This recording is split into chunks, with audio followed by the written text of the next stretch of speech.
Infinite projection room begins with the projection of Ultron's world destruction. This video is purely for entertainment and does not infringe on copyrights or laws. The rights to the novel and image belong to the original author. We do not claim ownership.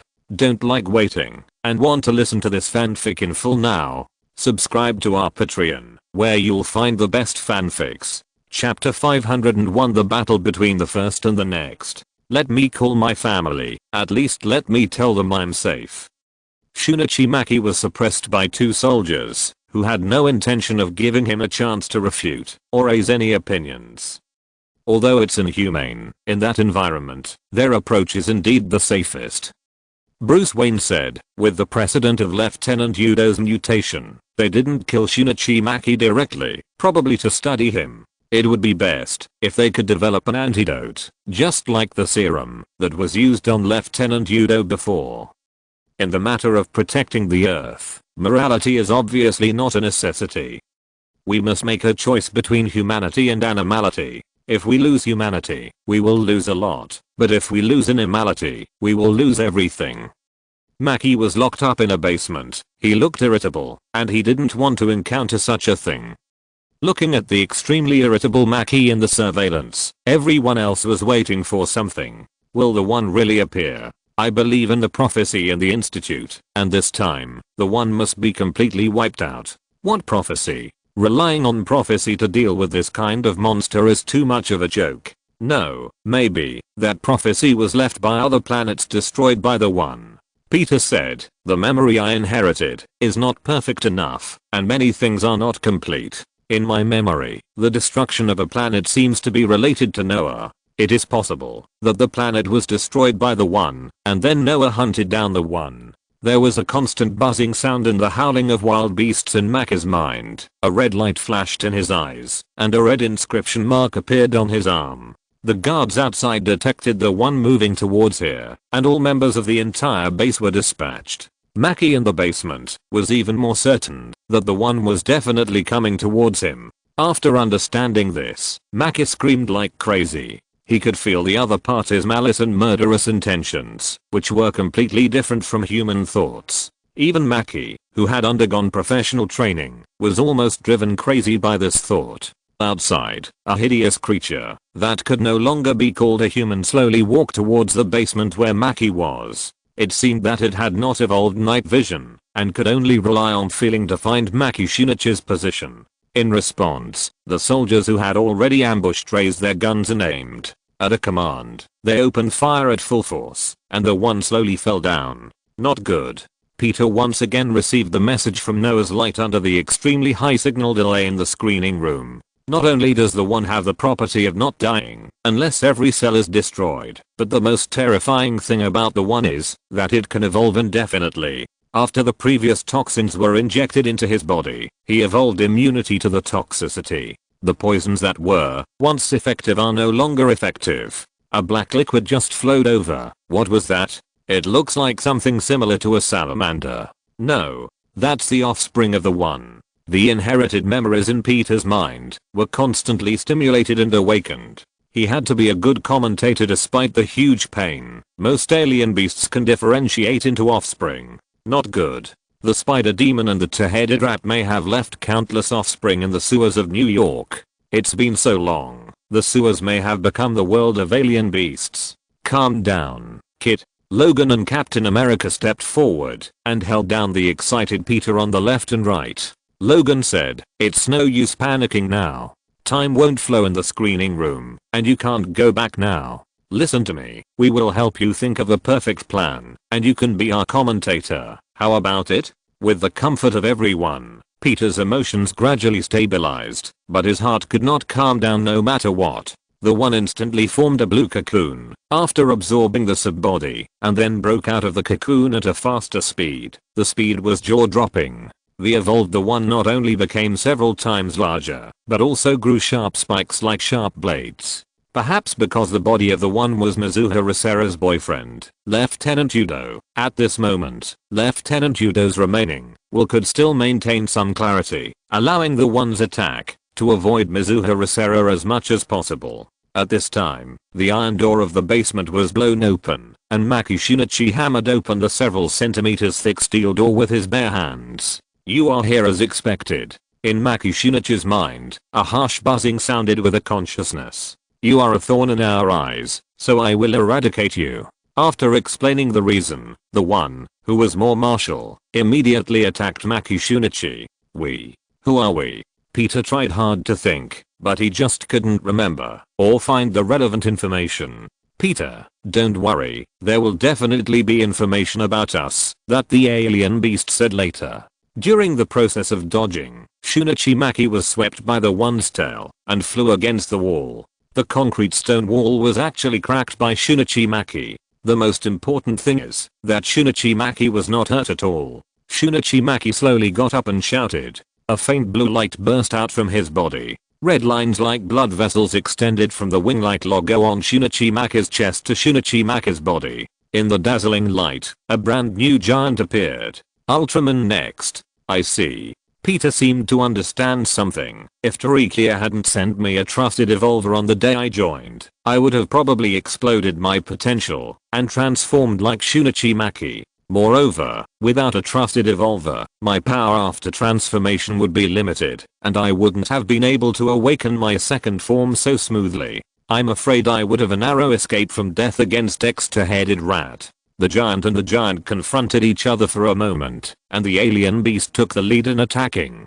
The two sides collided with each other. Because of its first transformation, Nexta's attributes were weaker than the one, which had developed for a while, but with the support of the fighting skills inherited from Noah, Nexta still found an opportunity to kick the one away with a rabbit kicking an eagle. Faced with the one's tail sweep attack, Nexta even used the sharp blade of his elbow to cut off a section of the one's tail. But after a brief fight, the thing on Nexta's chest that looked like wings began to flash red light. Nexta has no energy.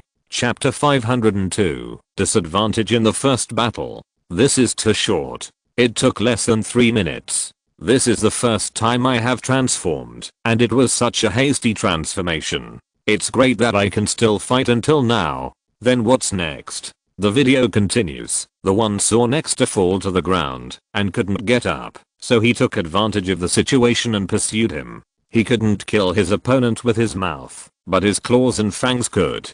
Facing the one's attack, Nexta tried his best to throw out a sickle-shaped light blade, which made a spark and scar on the one's body. After throwing out the light sickle attack, Nexta had no more strength and could only barely support his body to prevent himself from falling. But the one chose to run away directly. Seeing this, Nexta could no longer support himself and turned back into a human in a burst of white light and a rapid sound. The unconscious Maki Shinichi once again saw the light ball that changed his life. This time, he clearly saw the other person's appearance. "Who are you? Why?" Maki Shinichi wanted to say something, but the other party disappeared again. Maki Shinichi must want to ask why I came to him. Peter Parker said, "I also had such doubts at the beginning, and I talked to Tregear for a long time. Why should I, as an ordinary person, accept this kind of power?" Maki Shinichi woke up in the medical room. When he woke up, he understood everything in an instant. "You know everything, right? You are just using me as bait, right? Even a Clayman has a temper, let alone Shinichi Maki." However, Mizuhara Sera did not feel the slightest bit of guilt for Shinichi Maki's rage. On the contrary, she said in a louder voice, "Lieutenant Yudo, who was on Iwo Jima, predicted that there would be humans in the same situation as himself. One day, another ray of light will descend from the sky. That guy is chasing me. Ha ha ha ha ha. Ha ha ha ha ha." At this moment, Lieutenant Yudo's face was covered with spikes and scale-like skin. His face twisted unnaturally, and he laughed crazily. "I'm a thorn in his side. He will definitely chase me and kill me." "So," Shinichi Maki roared, "just as you thought, I turned into a monster. Are you going to get rid of me first?" "No, I will observe you for a while first. Because you saved people." Mizuhara Sera said lightly. "Lieutenant Yudo erupted in terrible violence after his transformation, but you successfully retained your heart as a human being." Speaking of this, Mizuhara Sera's expression was also a little shaken. "Next may not be the one we want to eliminate." Finally, she added, "At least not now." However, Maki Shunichi laughed wildly like Lieutenant Yudo at the beginning. So, in the final analysis, you are just a monster that can be used on the spot. When you are done with me, you will throw me away like garbage, right? We need your power. Use your power to destroy him. What if I refuse? Faced with the provocation of Maki Shunichi, Mizuhara Sera was well prepared. She knew what kind of person the man in front of her was. The military psychologist had already analyzed Maki Shunichi's personality. Facing Maki Shunichi's provocation, Mizuhara Sera did not threaten him at all, but just told him lightly, that will only lead to more sacrifices, countless people. Everyone could see that Maki Shunichi was successfully controlled by Mizuhara Sera's words. They played this hand very accurately. There was no threat of lowering intelligence, and there was no threat of using family members, which not only lowered intelligence, but also was super cheap. Instead, they just stated a fact to him. Some people would not care about what Mizuhara Sera said, but Maki Shunichi would not, and this is why Noah's Light chose him. The video continues why it has to be me. Lieutenant Maki, perhaps, you are the chosen one, and some unknown has given you the special power to fight against the one. Stop calling me Lieutenant Maki, I've retired. Maki paced around the room and said, I gave up the fighter jet for my family. In a sense, I'm a weak person who can't be found, even if thrown into the crowd. Why do I have to fight that monster? Why? Listening to Maki Shunichi's roar, Peter felt like he saw another self. Maki Shunichi's doubts, he actually had them too. It was just an inexplicable responsibility that made him choose to take on all of this, and his companions in the screening room also gave him strength and care, so that he was no longer alone on this seemingly lonely road. But Maki Shunichi was different. He really walked alone on the road. Compared with Maki Shunichi, Peter felt that he was much happier. Shunichi Maki was chosen by the light of Noah in such a tragic way, but he merged with the light silently and subtly. Shunichi Maki didn't know about the light of Noah. He regarded the light of Noah as a fear and a monster, but Peter knew that he had too many partners who could answer his questions. Shunichi Maki had the responsibility of being a father, and his son Jimin was seriously ill. Although Uncle Ben passed away, he still had Aunt May, Gwen, and Harry. Although he had the same doubts as Shunichi Maki, why was an ordinary person like himself chosen by the light? But at least he was not alone. Faced with Maki Shunichi's incomprehensible roar, Mizuhara Sera could not answer him, and could only say, unfortunately, I only know that the current situation is continuing to deteriorate every second. Mizuhara Sera told Maki Shunichi one thing, there was a gas leak in the basement of Shinjuku last night and several workers died. Of course, that was all to appease the residents. The real situation is that guy. Maki Shunichi answered for Mizuhara Sera. The next day, Maki Shunichi left the base under the escort of the army, but Maki Shunichi suddenly sensed something. What's wrong? My son fainted. The bond between father and son, Maki Shunichi's senses became extremely strong under the illumination of Noah's light. Even if he was far away from Shinjuku, Maki Shunichi could sense the situation of Jimeng. In a hurry, Maki Shunichi directly grabbed a car and ran away, performing a grand theft auto. Seeing this, the officer who originally didn't trust Maki Shunichi directly ordered to shoot Maki Shunichi, even if Mizuhara Sera interceded for him. In Shinjuku, Jimeng was pushed into the operating room, and Maki's colleagues and Kurashima followed closely. And in the basement of Shinjuku, a giant beast was ready to move. Chapter 503, Cruelty and Decisive Kill. In Shinjuku, the self-defense forces have begun to guide people to evacuate. It is hard to say whether they are avoiding the alien beasts or avoiding Shunichi Maki. After all, in the eyes of many people, they are all the same species, monsters. There were roadblocks on the road, and Shunichi Maki could only get off the car and run, but he was stopped by Sera Mizuhara halfway. If I fight him, I might die. Maki looked at Sera Mizuhara, and this man began to beg the woman who kidnapped him and separated him from his family in a low voice. Please, let me see my son, I just want to see him once. But at this moment, a figure suddenly appeared behind Sera Mizuhara. A pistol was pressed against Sera Mizuhara's waist, and a man's voice sounded, let him go. It was Kurashima. Just 10 minutes. Got it. Shunichi Maki ran into the hospital and ran all the way to the operating room based on telepathy. Maki still saw Jimin. Fortunately, Jimin was in good condition and did not face life-threatening situations. The hospital concluded that he was in a coma caused by mental fatigue. The couple squatted beside Jimin's bed. Maki held Jimin's hand and said, "Jimin, Dad will stay by your side. Dad will not leave you again." But at this moment, Jimin woke up. "Dad, Jimin.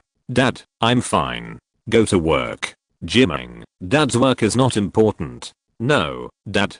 Being a pilot has always been your dream since you were a child." Jimin was surrounded by the fighter Falcon he drew. His childish voice continued to sound, "I also like the sky very much. So, Dad must work hard, and I will also work hard to get better. Then, when I get better, Dad must take me for a ride in the plane."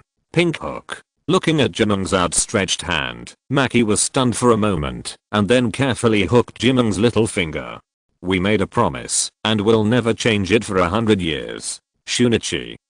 In the corridor of the hospital, Rangzi said to Maki, "Shunichi, no matter how fierce the quarrel is at night, as long as the next day is the day you want to fly, I will definitely send you out with a smile. This time is the same." Looking at his wife who came to see him off with a smile, and whose hand seemed to still have the warmth of Jimin's little hand, Maki nodded. He wanted to come back alive and reunite with his family. Bond.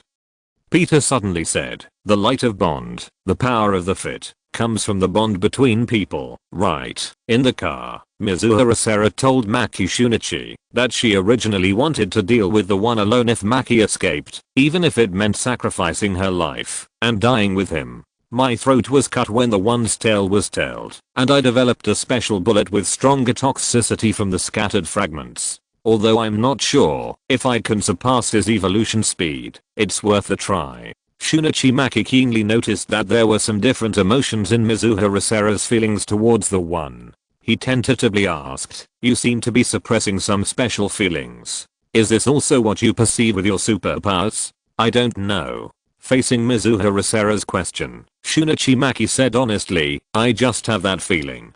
There is movement, Takafumi." Mizuhara Sera said the whole process of movement. Mizuhara Sera, who remained aloof, smiled subconsciously when he said the name. "He is my lover. Originally, we were planning to hold the wedding next year, and perhaps we would form a family like yours, which is both ordinary and warm. At that time, I couldn't do it, because I saw his face. Because of my mistake, many people have been sacrificed, so this time I must." "No." Shunichi Maki interrupted Sera. "Mizuhara, this is my job. I didn't expect there would be such a secret." On the way to the battle site, Sera Mizuhara once again told Shunichi Maki about the characteristics of the one they currently knew. He can absorb various creatures to change his form and abilities. We can't imagine what he has become now. After I assimilated with the light, I still retained my own will. Shunichi Maki asked, "He also merged with the light, he the light on him, and you is completely different blue light and red light. If this is really just a coincidence, then we can only blame his bad luck." Just as the two were communicating, a voice like the roar of a wild beast sounded, and the two who were instantly alert saw a pale and naked man. That was Takafumi Irito. Irito Takafumi looked pitiful, but Mizuhara Sera did not pounce on Irito Takafumi like in those TV dramas. Instead, she looked cautious. Just when even Maki Shunichi believed that Irito Takafumi was still alive, and that he was just possessed by a monster, Mizuhara Sera spoke. "Takafumi, this is heaven." "Heaven?" Both men were stunned. Maki Shunichi was stunned, because he seemed to know what Mizuhara Sera was going to do, and Irito Takafumi was really stunned by what he said. "You are already dead." As soon as the voice fell, the trigger was pulled, and the gunshot rang out. One shot followed another, and Maki Shunichi on the side was stunned. Every shot carried Mizuhara Sera's memories, and every shot was Mizuhara Sera's determination. With every gunshot, Sera Mizuhara's mind recalled her and Takafumi Irito, from their unexpected acquaintance to their first love, and then to their passionate love. This woman is so cruel. Seeing Sera Mizuhara shooting her lover without hesitation, the crowd, who were originally worried that the one had actually understood human nature and was preparing to attack the two, were stunned. Just like Shunichi Maki, this woman is too cruel. She is as good as Thanos. Not a lover, but a lover who she had reunited with after a long separation and almost separated from her life and death. But she actually shot without hesitation. The one has used this trick once. Thanos said, if it was the first time, that human would still be fooled. But after witnessing the one's killing, and the sacrifice of countless people, even if Takafumi Irito really appeared, Sarah Mizuhara would still shoot without hesitation. She can achieve great things. Throughout the dynasties, those who can be so cruel, as long as they do not die midway, basically have no limit to their achievements. Chapter 504, Agreement with Jimming. After being knocked away, Nexter did not rush to continue the melee, but jumped up and took off directly, using buildings and other structures as cover, took the opportunity to go around behind the one, kicked the one over with one foot, and took off again. I can fly. High in the sky, Shunichi Maki felt the feeling of flying for the first time. Seeing this, the one once again sent out summoning sound waves, and a large number of crows merged into the one's back. A pair of giant wings hundreds of meters long spread out. The one was like a legendary demon at this moment.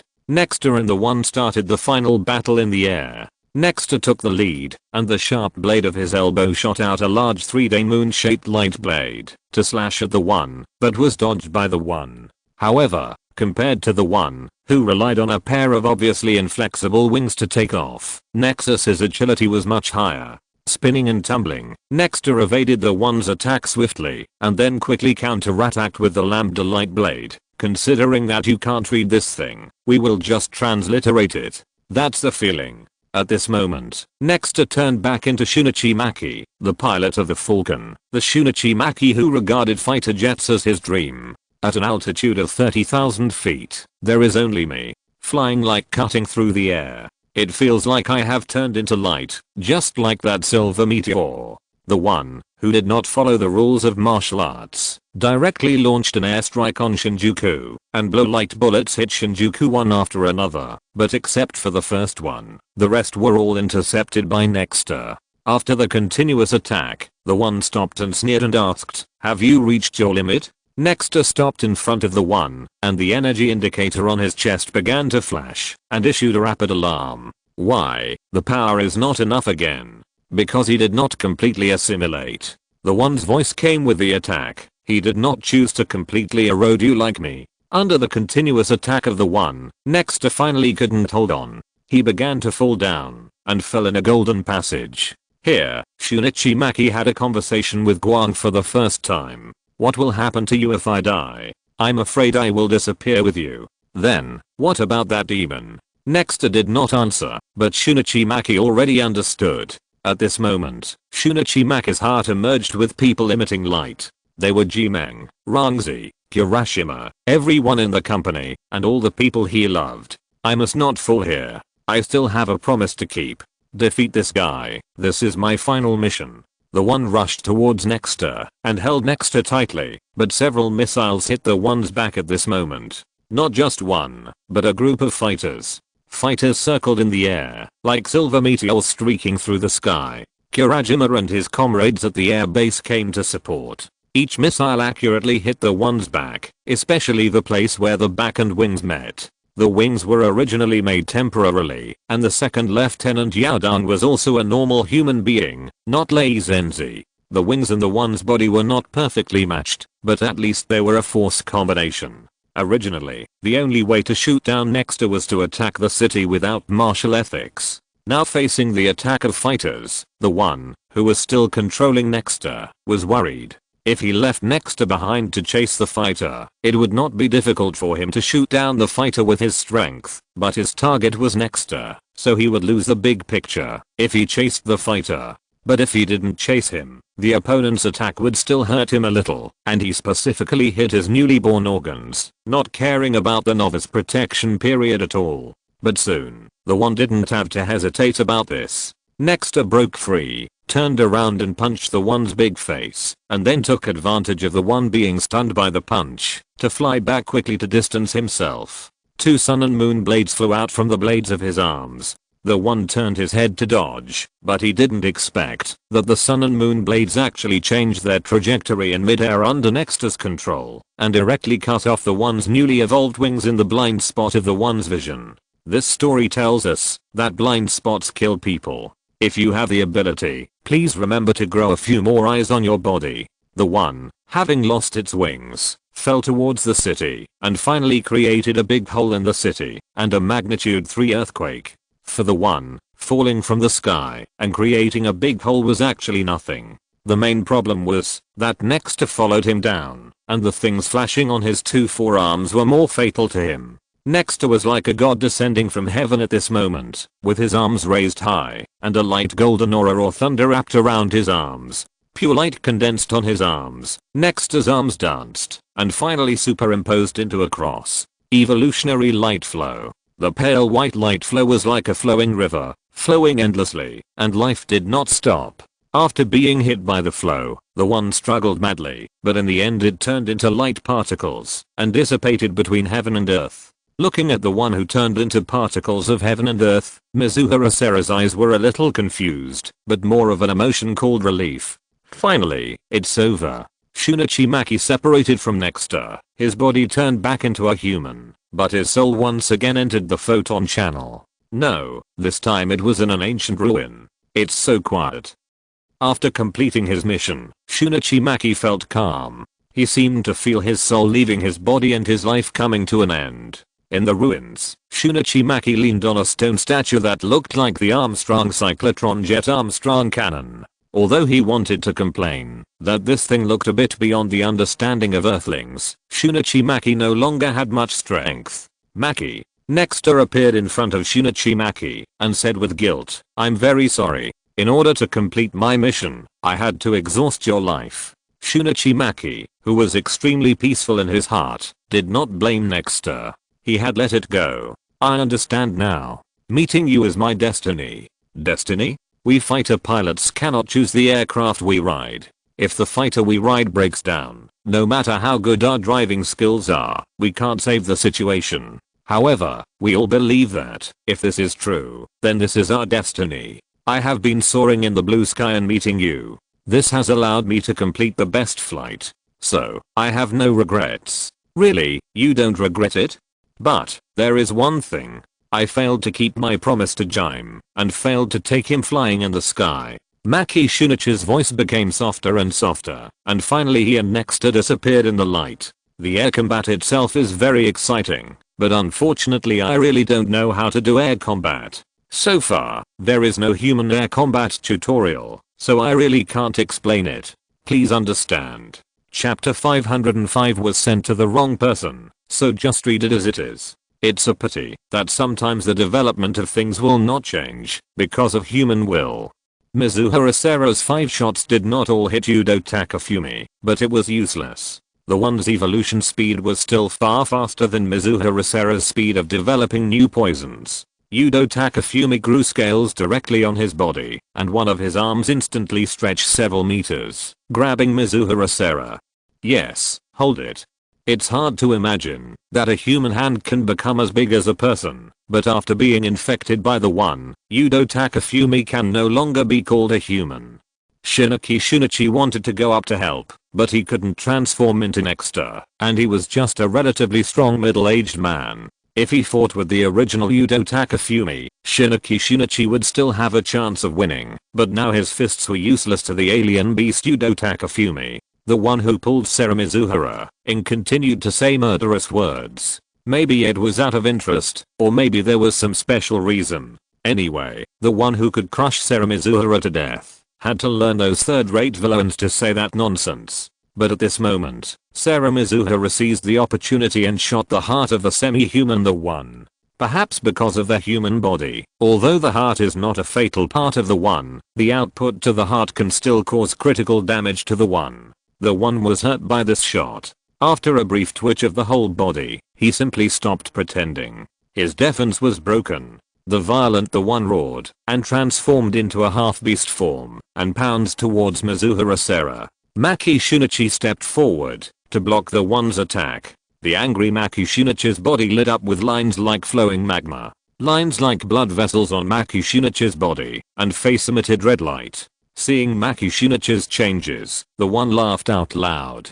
Come on. The blue light also lit up on the one's body, corresponding to the red light on Maki Shunichi's body. The light column reached the sky, and the giant beast appeared again. Compared to the hasty battle and the first transformation last time, Maki Shunichi, who had already awakened in his heart, fought with the belief that he must win this time.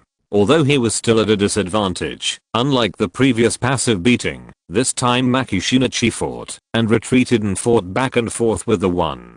But I didn't expect the one to be so unethical and launch a sneak attack. He opened his mouth and turned into a sound wave attack, temporarily forcing back the Nexter transformed by Maki Shunichi, but Mizuha Risera soon discovered something more troublesome. That is, the one sound wave not only has the controlled effects of repelling and stunning, but more importantly, it also has the effects of summoning and restoring blood. In fact, this is a function. The one cells have the ability to assimilate other creatures. The worse the comprehensive attributes of the creature, the faster it is assimilated. Humans are more difficult to assimilate, and insects such as ants and flies don't have much meat, so the large number of mice, which are also good mammals, have become one of the best targets for the one's offspring. A large number of mice were summoned by the sound wave, and ran to the one. The offspring, which had already accumulated a lot of energy, began to merge into the one's body. The one once again emitted a dazzling blue light, and the body began to expand rapidly, and finally turned into a monster that started at 50 meters.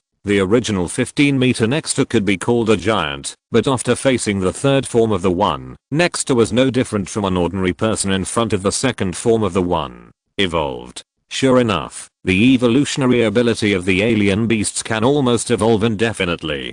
The more Peter thought about the sewers and other places he had missed before, the more frightened he became. The huge New York City, the sewers nourished countless creatures, or nourished countless alien beasts. If they all rushed out of the sewers and started attacking humans, even if he was Nexter, it would be useless. He could protect a block, but he would definitely not be able to clear out the alien beasts in the entire New York in a short period of time. Rats have been coexisting with humans since humans built cities. The Black Death that severely damaged the vitality of the entire Europe and killed 1/3 of the population was also caused by rats.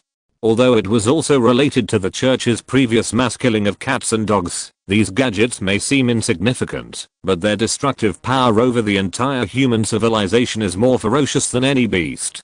Fortunately, he could at least draw a conclusion from the one's words. That is, the one and Noah's light are enemies. It calls Maki Shunichi, who has merged with light, or thorn in its side, so the mastermind lurking in New York, or in his own world, must also be targeting him, the fusion of light. Then, his own family. When Peter thought of this, he suddenly had an idea in his heart, an idea that made him shudder. The one in the third form once again launched a sonic attack, and then directly lifted the cement slab above his head, and truly appeared in the public's sight. The one walked aimlessly on the street, seemingly just to make people panic, or to make humans fear is its purpose. It spit out blue light balls to blow up buildings, and its tail swept across to overturn high bridges, all just for destruction and panic. The building collapsed, and was about to fall on the people below. At this moment, the giant of light appeared. Ultraman next, adult form.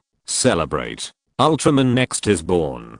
The one felt Next's adult form, and spat out a ball of light. However, the ball of light that could have caused great damage to Next only made Next slightly uncomfortable. Next came to the one in one step, raised his hand, and punched the one on the forehead, then swung 2 punches at the one's face, and the last liver blasting punch knocked the one back hundreds of meters. Although I don't know if the one is good enough, that punch obviously hurts. The power of the awakened Nexter is far greater than before. As a fighter pilot, Shunichi Maki has naturally learned close combat. Although as a fighter pilot, if there is no accident, he will probably never fight the enemy in close combat in this life, but he still has to learn it after all, just in case he needs it. Right. In the end, he really used it. Shunichi Maki, who has combat experience, quickly absorbed and integrated the combat skills brought by the light, strengthened his combat skills again, and began to rely on his skills to beat up the one who was gradually falling behind. The one saw that the situation was not good and attacked. A blue light bullet knocked Nexter away. If you're listening to this novel on a channel other than Fanfic World, it means they downloaded and uploaded it without effort. We cordially invite you to visit our channel, Mundo Fanfic Novelos. There you'll find the original version of this story and you can explore many other novels of various genres. We're waiting for you to immerse yourself in a world of incredible novels. Chapter 506 Himiya-jun's Nightmare. A month has passed, and the city is being rebuilt. Although the city's many disasters are just the beginning, people still choose to believe that tomorrow will be better. People have seen the monster and the giant of light who defeated the monster. People call him Ultraman. At a civilian airport, Kirashima, Rangzi, and other staff stood by the runway waving their hands and watching the plane go up. Dad, I really flew.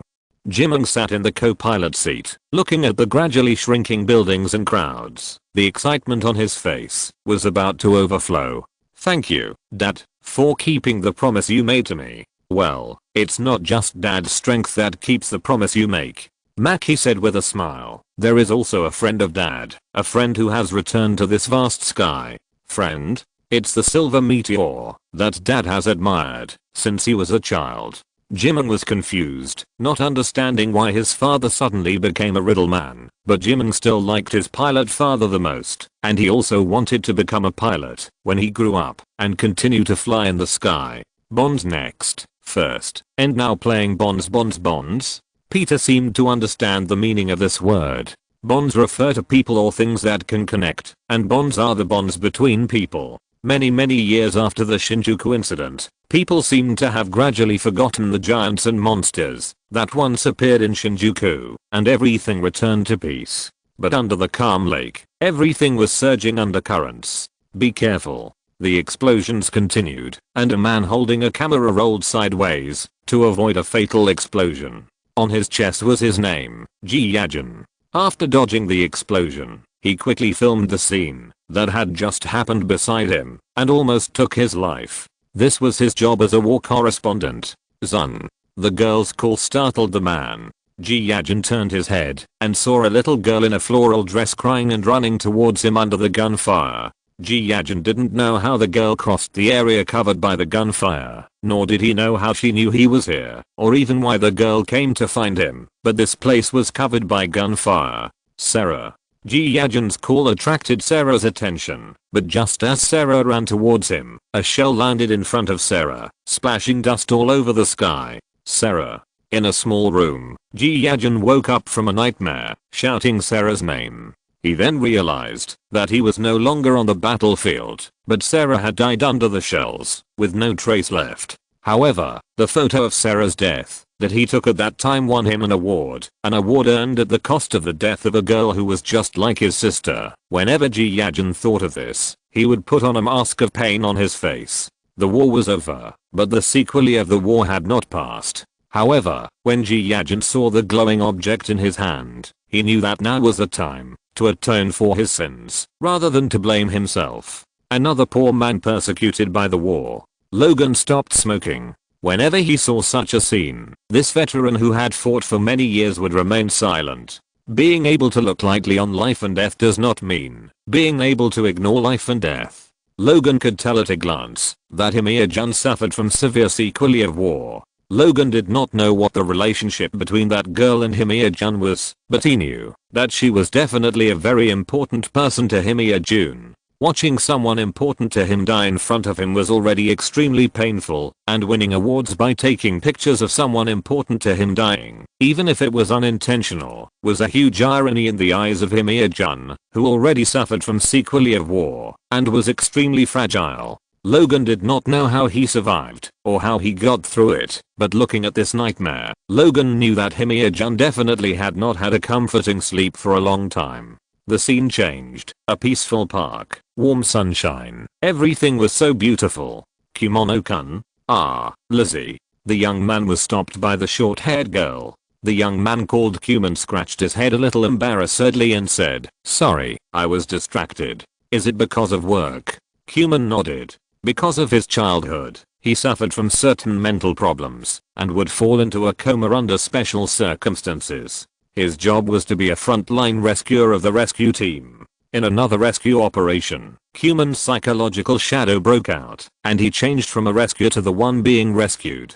Although the rescue operation was successful in the end, and no one blamed Human, but instead comforted him, Human still felt guilty. Then, a notice was sent over. Isn't it a notice of dismissal? It's an experience report. Gumen looked at Lizzie and said, they said they wanted me to do another checkup. The requirements of our rescue team are quite strict.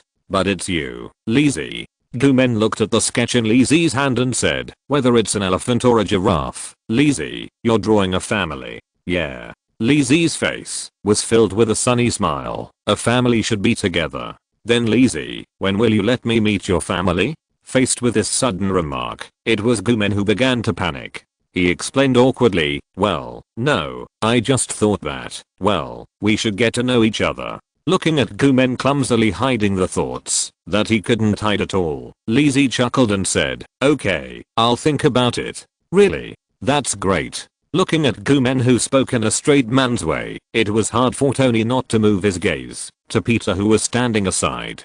Peter was keenly aware of the gaze, and his face flushed immediately. He said, I don't explain. I understand. We all understand. No. I was. This kid's father-in-law is a policeman, right? Yes. Then he can bear it. Tut tut. A father-in-law who is a policeman. Have you met your father-in-law? Of course. I bet a reward card that the place where he met his father-in-law is either the hospital or the police station. Chapter 507, Alien Beast Pedron. Is today a special day? The hanged man was updated first, and then Sylvanoa appeared. Gumen was kidnapped on the way to a physical examination, and after a lot of examinations with unknown effects, he was thrown into a deserted mountain. The person in the car told him, okay, the inspection is over. Someone will forward the test report to you. Have a good trip. Because of the anesthesia, the body is still a little unsteady.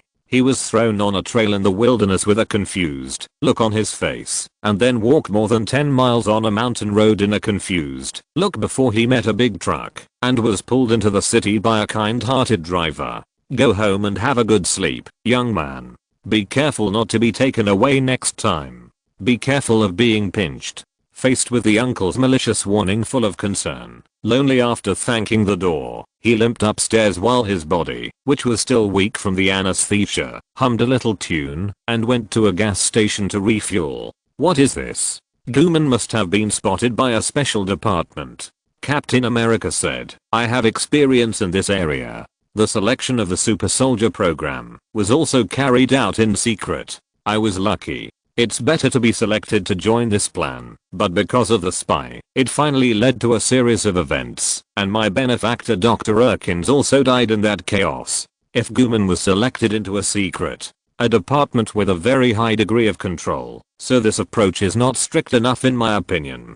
But isn't Gumen an ordinary person? Maki Shunai was kidnapped because of his unreasonable behavior after the crash. He himself reported his encounter with Noah's light, which attracted the special department, but the solitary Dorno. Bruce Wayne said, the background of this world is after the disaster of the one in Shinjuku. For many years, people no longer remember the one in Nexter. If this is the case, then since that kind of terrifying monster has appeared, it is impossible for the government departments to not even take preventive measures. And the last capable person Maki Shunai is still here. I think the human beings in this world should have discovered the ability to find suitable people from Maki Shunai. What you said is too fantastic, relying on Maki Shunai to be able to locate. Perhaps what Gumen carries is not the light of the capable, but the alien cells of the one. Loki suddenly sneered and said, anyone still remembers it? Is it the characteristic of the one? As long as one cell is not completely destroyed, it can be reborn. As long as it can merge with a living thing, it can gain power from that living creature and evolve. I'm sure there are still alien creatures in this world. Beast. And these alien beasts are caused by the alien beast cells left behind when the one died. Crow. No, it's the wings. Strange said. After the one's wings were cut off, it fell down and was destroyed by Next's evolutionary light rushing, but it didn't have the wings before. And according to the one's ability to continuously split its daughter bodies, there might be children of the one in the city. Everything is likely to lead to a new disaster of alien beasts. If the human government can remain stable under such circumstances, or even prevent ordinary people from noticing it, then it means that the other party has mastered the ability to detect alien beasts, the ability to generate animal cells. Strange became more and more excited as he spoke, feeling that everything was on point. That's right, Gooman fell into a coma while exploring the snowy mountains and then had a physical examination when he came back. However, after the physical examination, he was kidnapped and taken away for a new physical examination. If alien cells are added to this background, that's very reasonable. But why was he released? Bruce Wayne said, if the solitary gate is really a carrier of alien beast cells, the government cannot release it. Absolutely not. R7 factor. Strange said, this word appeared many times in the short physical examination clip. We don't know its function yet, but this word should be a keyword related to the alien beast. Video continues. Gooman, who came back, learned that he had been transferred and was going to a brand new work department with a high degree of confidentiality. After confessing to Lizzie and postponing the appointment, Gooman drove to the new department by himself. When passing by a gas station, Gooman remembered that someone seemed to have disappeared at this gas station a few days ago. Gooman just took a quick glance and didn't think much about it. He just felt that the big truck looked a bit like the kind uncle who kindly took him home. I hope not. At this moment, Ji Yazan, who was awakened by a nightmare, is on the way. Looking at the map, Gooman was also a little confused. We were going farther and farther. We should enter the mountainous area as we continued on. Isn't he going the wrong way? But while driving, I saw a bus stopped halfway. Realizing that something might have happened, I quickly got out of the car to check. However, the smell on the bus was mixed. Various things were scattered all over the bus, and there was still warmth on each seat. Now, it is obvious that this car of people will not leave here for more than 10 minutes. But this is a wild road, and there are no obvious signs of damage to the car. Even if the car breaks down and someone is sent to repair it, I happen to not encounter him, but at least 1 or 2 people should be left to guard the vehicle, right? At this moment, a can rolled to Gooman's feet. Hearing the sound of the can rolling, Gooman subconsciously looked down and saw a jet of dark liquid rushing directly towards his feet. Gooman was jumped and instinctively kicked the can away. Next second, a liquid creature like a slug rushed towards Gooman. Gooman instinctively got out of the car and ran away, but the liquid condensed into a monster as big as a car, with one tentacle dead. He tightly wrapped his arms around Gooman's waist, wanting to sweep him away and eat him. With the support of his will to survive, Gooman tightly grabbed the railing on the side of the road and started wrestling with the alien beast. But how can a mortal body be compared with the alien beast? If the alien beast hadn't done this deliberately, wanting to inspire the fear of Gooman so that he could get more food, the current Gooman would have been captured long ago. But at this moment, the scene that made him coma appeared again. It was when he was a child. He fell into the water. Just when he was about to sink to the bottom, a big hand tightly held one of his own hands. Pull yourself out of the water. When he woke up, the man who rescued him was gone, leaving only one message: don't give up. At a time when life and death were at stake, the words of the man who had rescued him rang out again. Gooman clung to the railing tightly. There was no other emotion in his mind except to persevere and live. This is his only thought at the moment. Hold on, go on. Brothers. Damn it. I finished watching Avenger 3. Noah is so handsome. I want to buy a Noah figure. You can't imagine my excitement, trembling hands, and bursts of monkey noises when I saw Noah appear. Although I couldn't understand the English version, I still roughly understood the plot, based on the barrage and my shallow English skills. Chapter 508. First meeting, Ike Common. At this moment, a fireball fell from the sky. The fireball burned Pedron's body to ashes, and Atiman was blown away by the shockwave. When he got up, the tentacles on his body had disappeared without a trace.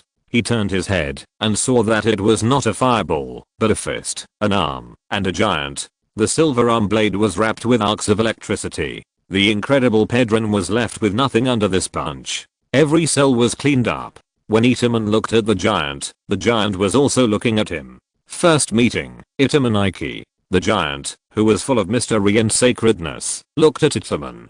The giant disappeared in the light, and a group of armed personnel in combat uniforms arrived late at this moment. The frightened Common couldn't say anything when asked by a team member. So when the team member found out that Common was a new member who was about to join the team, he didn't say much. He just shot the Pedron sub-body behind Common and told him, "Next time, please protect your own life." This is the first meeting between Common, the vice captain of the Night Raid team, Najina Shijo, and the Silver Giant Nexus. After absorbing a lot of information, everyone started discussing again. They found one thing, that is, the story of this Ultraman called Nexus by the screening room is completely different from the previous Ultraman story. If Ultraman in the Land of Light is a deep plot that satirizes human nature, Maximum is a story about the cooperation between humans and Ultraman, but not relying on Ultraman's gradual growth. Hikari Gaiden and Mebius are the friendship and fetters between humans and Ultraman. Ultra Galaxy Legend is a new worldview and an extremely exciting battle. Tigger is the light of the soul between humans, a work full of humanistic care.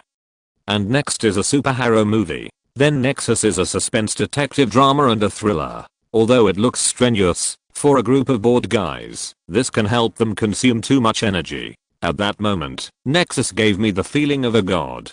Captain America said, to borrow a sentence from Captain Iruma Kerry, at that moment, I really felt that I saw God. At this point, everyone admitted that Nexus was full of divinity at that moment, like a god who came from the sky to save people in distress. I thought Nexus would merge with Common, who was attacked by the alien beast, and become a new giant of light, but now it seems that the fittest person is someone else. Maybe the fittest person this time is the previous Himiya June, the war correspondent? Yes. The video continues. After being attacked by the alien beast, Common no longer had to drive to the base by himself. He directly arranged for someone to pick him up. In the car, Common once again met the uncle who came to pick him up for a physical examination. The uncle's name is Matsunaga, and he is a senior official at the base. Matsunaga is very satisfied with Common, who has recovered after the attack of the alien beast. Then he talked to Common about the alien beast. Alien beast? Yes, it's the monster you met before. Matsunaga said, we call them alien beasts. They are a mysterious group of creatures that came to the Earth from the universe. The purpose of the Special Defense Organization TLT is to secretly eliminate these monsters. But why was I chosen? I'm not excellent, and my performance in the rescue team is not good. Please remember that our mission is to protect the future of mankind.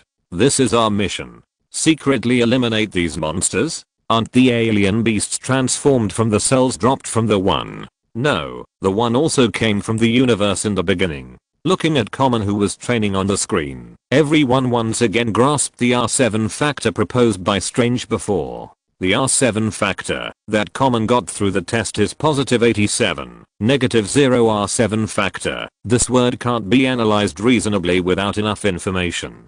It's a unique term in the world of Nexus. But I think Common's words are interesting. He said that he is not a very good person. As an organization dealing with alien beasts, such a terrifying monster must not be picked up by just two people on the street. I think the R7 factor should be the key to fighting alien beasts. At least it can resist the invasion and infection of alien beasts. This analysis is reasonable. The detective team is still discussing and must distinguish who is the real Sherlock Holmes, while the veteran team calmly watched Common's horrible special training process. Although I don't know what R7 factor is, this kid is right. He is really not good. How can he join the rescue team with this kind of physical strength? Looking at Matsunaga, who can only give a high emotional intelligence evaluation with potential, the veteran team has a headache. Is this really the level that someone who has been in the rescue team should have? Brother, climbing a dam doesn't expect you to be fast, but it's too embarrassing to lie down right after you climb up. seeing that the first thing he did after climbing up was not to recover his strength, but to lie down and take out Liz's photo and miss his girlfriend. The veterans also had differences. Logan felt that this kid still needed to be dealt with and should run back and forth a few more times, while Captain America believed that emotions were people's motivation. The longing and love for Lizzie in Gooman's heart would definitely make him stronger and stronger and finally become a qualified soldier. Peter had an ominous premonition. I always feel that Lizzie is going to get into trouble. In a room that looks like an aquarium, several white jellyfish-like creatures float up and down in a container on the side, and a young man in white clothes said to the air, Area 9, coordinate 020, alien beast vibration wave, confirmed. Gooman had just climbed down from the dam when he saw a hatch opened on the original dam wall, and 3 brick-like aircraft were immediately dispatched. Just as Common was sighing, Matsunaga came over and told him that his training was almost complete and he would soon go to the battlefield. And the opponent is the alien beast that will eat you. Is it really okay for that kid to go to the front line like this? Seeing Common panting, even after climbing a dam, Logan was quite worried. Although he didn't expect Common to suddenly awaken any superpowers, at least he had to wait until the basic training subjects were completed before going to the battlefield. At least you let him hit the bullseye! Exclamation mark. Believe him. Captain America patted Logan on the shoulder and said, the battlefield is also the best place for a person to grow, isn't it? Chapter 509, Sacrifice. Is it necessary? I know that I also grew up after experiencing a war, but Logan sighed and said, I have no way to deal with the alien beast. I can't say which is more dangerous, this thing or the battlefield, but I think it's a bit impulsive to let Goomen go on the field now. In a jungle, the offspring of the alien beast Pedron are hunting. Several tourists have become food for the alien beast. This thing kills without blood, but eats people whole. In order to get enough fear, they have to stimulate the prey to extreme fear before hunting, just like a cat catching a mouse, and then eat it. Just when Pedron stretched his tentacles to the last target, a red light bullet flew over and hit Pedron into light particles all over the sky and disappeared in the air. Seeing that there were still innocent people around, the night assault team immediately switched to duet guns and cannons. Unlike the high-powered artillery shells that directly shot the alien beasts into light particles, the duet guns and cannons were more like submachine guns. They pushed Pedron back with bullets one by one, and finally fired another red bullet to blow Pedron up. This gun is quite powerful. Judging from the death of the alien beast, it is estimated that it can be smashed into particles just like the Rush. This gun is so powerful that it can directly disintegrate and obliterate the alien beast from the cell structure. I guess that this Earth has been able to prevent ordinary people from getting information about alien beasts for so long. In addition to the powerful news control, it also has a lot to do with this weapon that restrains alien beasts. I'm afraid it's not just that. The boy who just reported the information about the alien beast, I guess he has some kind of sensing ability and can sense the appearance of the alien beast. If he is using some kind of technological equipment, then there is no need to notify him. Just put the technological equipment in the command room of the night raid team, or let him sit in the command room like Noriyuki. And his performance shows that the way he senses the alien beast is definitely not technological equipment. In the zoo, Lizzie, who had just finished drawing a picture, fell into a brief contemplation. The monkey family she drew was obviously very happy, but why did she feel uncomfortable deep in her heart? Is it because of Common? What you think will come true? Just after Lizzie came up with this idea, Common called. Seeing that it was Common's call, Lizzie was very surprised and quickly picked up the phone. Common. Sorry, I haven't been able to contact you. Where are you now? Are you still at work? No, I'm next to Lizzie now. Next to me? Yes, behind you. Lizzie turned her head and finally saw her lover whom she hadn't seen for a long time. Looking at this sweet team of lovers, Peter's inner uneasiness became stronger. I don't know why, he always felt that the sweeter it was now, the more painful it would be later. Looking at the two people with smiles on their faces, who only had eyes for each other at this moment, everyone also felt a sweet breath. This kind of love that runs to each other is the most beautiful. They are so happy. Wanda said sincerely, if there were no alien beasts, Common and Lizzie would not have to be separated for so long, and they would definitely live happily together. Peter stared at Lizzie closely. His heart was uneasy. Lizzie's sunny appearance hid an inexplicable force that made Peter feel uneasy. Could it be that Lizzie was also infected by the alien beast cells? Peter quickly dismissed this idea. If it was really an alien beast cell, then it would be impossible for Lizzie to have no changes during the month or even longer that Common went to special training. And he started to feel uneasy from the moment he saw Lizzie. The video continues. Lizzie gave Common a handmade pendant. The one that was hung up looked especially like Bimonston, and told him to continue working hard in his new place and new job. The sun was shining on the earth, and the young lovers smiled at each other in the peaceful zoo, cherishing the hard-earned time together. I'm Mikey Common, and I will join the night raid team from today. Captain Kazukura took Common to meet each member of the team, including the sharpshooter Hiroki Ishihiko, who was responsible for combat analysis, and the vice captain Nishijo Naji, who always had a cold face and a general attitude towards Common. The vibration wave of the alien beast is found, and this time it is very strong. Kumono, who had just sat in his seat for less than 3 minutes, and whose cushions were not even warm yet, heard the alarm. Confused, he followed the veteran in the team to put on his equipment and asked, "Isn't this an exercise or a test for me?" "Of course not. Hurry up and get ready for battle. This is not training, this is a trial." The 5 people boarded the teleportation cabin, and Captain Kazukura subconsciously glanced at Kumono's position, where there was a person standing before. The entire night raid team boarded the Chrome Chester Alpha, Beta and Gamma fighters, and rushed to the place where the alien beast appeared. In the wild, a newly refreshed Himiya-jun was running towards the location given by the Trust evolutionist. And in a factory, a giant Pedron was hunting. This Pedron was more than 50 meters tall. Unlike the previous daughter, this was the real mother.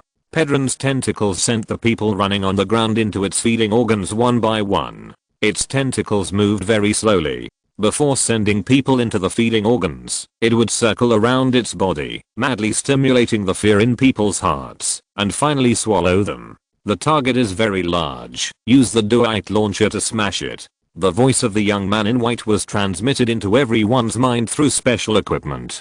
He was Kirara Soryu. The reason why he didn't use the plane directly was to avoid the roar of the plane's missiles from being noticed by nearby residents. One shot fired, but it caused a huge explosion. This guy's body fluid is very similar to oil. Shi-Yan said, that is to say, as long as we hit him with one shot, we will all be wiped out. But at this moment, 2 passers-by were swept away by Pedron. The other party was obviously holding hostages. He is learning. Shi-Yan said, before, when we killed its offspring, we saved people first, and then defeated it. Now he is learning, so that his own defense instinct is strengthened. After this information was transmitted back, Kirarezu said with a smile, if we don't defeat him now, the harm caused will be magnified, and sacrifice is inevitable. Hearing Kirarezu's words, Captain Kazukura said with difficulty, I know. Chapter 510, Meta Territory. They actually directly ignored the safety of the hostages?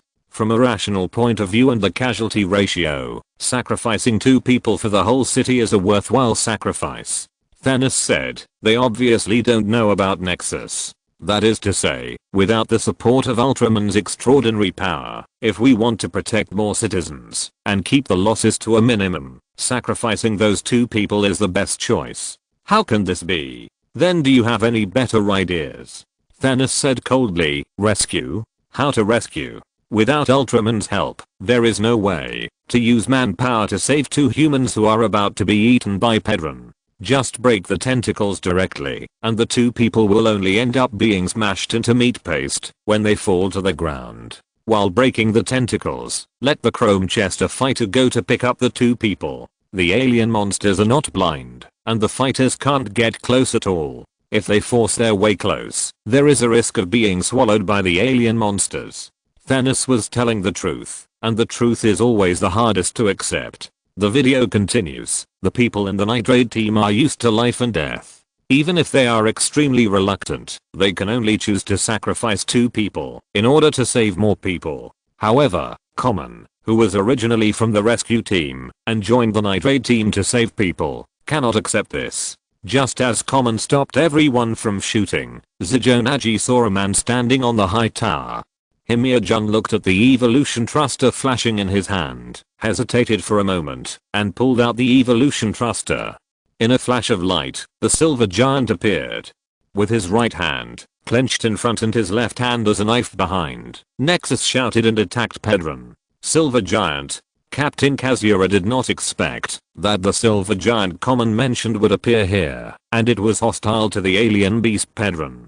Nexus saw the two unlucky hostages held on the chest by Pedron's tentacles. One of them was unconscious, and the other was still struggling weakly. Nexus kicked his legs and jumped up from the spot. In the air, he swung a white blue light with his right hand and gently swung it to snatch the two hostages from Pedron's tentacles. Then the light sent the hostages to a safe place. Nexus turned around and fought Pedron, who no longer had a hostage. Hurry up and save them. Understood. It would be great if they could be saved. Seeing that the hostages were saved by Nexus, Captain Kazuya directly organized a rescue. Nexus turned around and attacked Pedron, but a light bullet hit Nexus' left rib.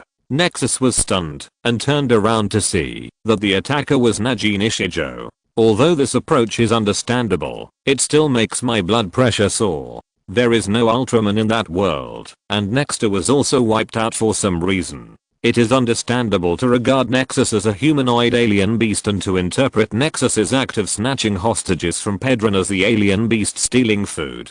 However, based on the analysis of the battlefield situation at the time, it is obvious which one has a higher attack priority, Nexus who rescued the hostages or Pedron who attacked the hostages. Nishijo Naji, the vice captain, either lacks quality or has some psychological problems. Nishijo Naji's eyes were full of hatred, and fragments of memories flashed through her mind. When she was a child, her family of 3 were walking happily on the road and then were killed by a humanoid alien beast.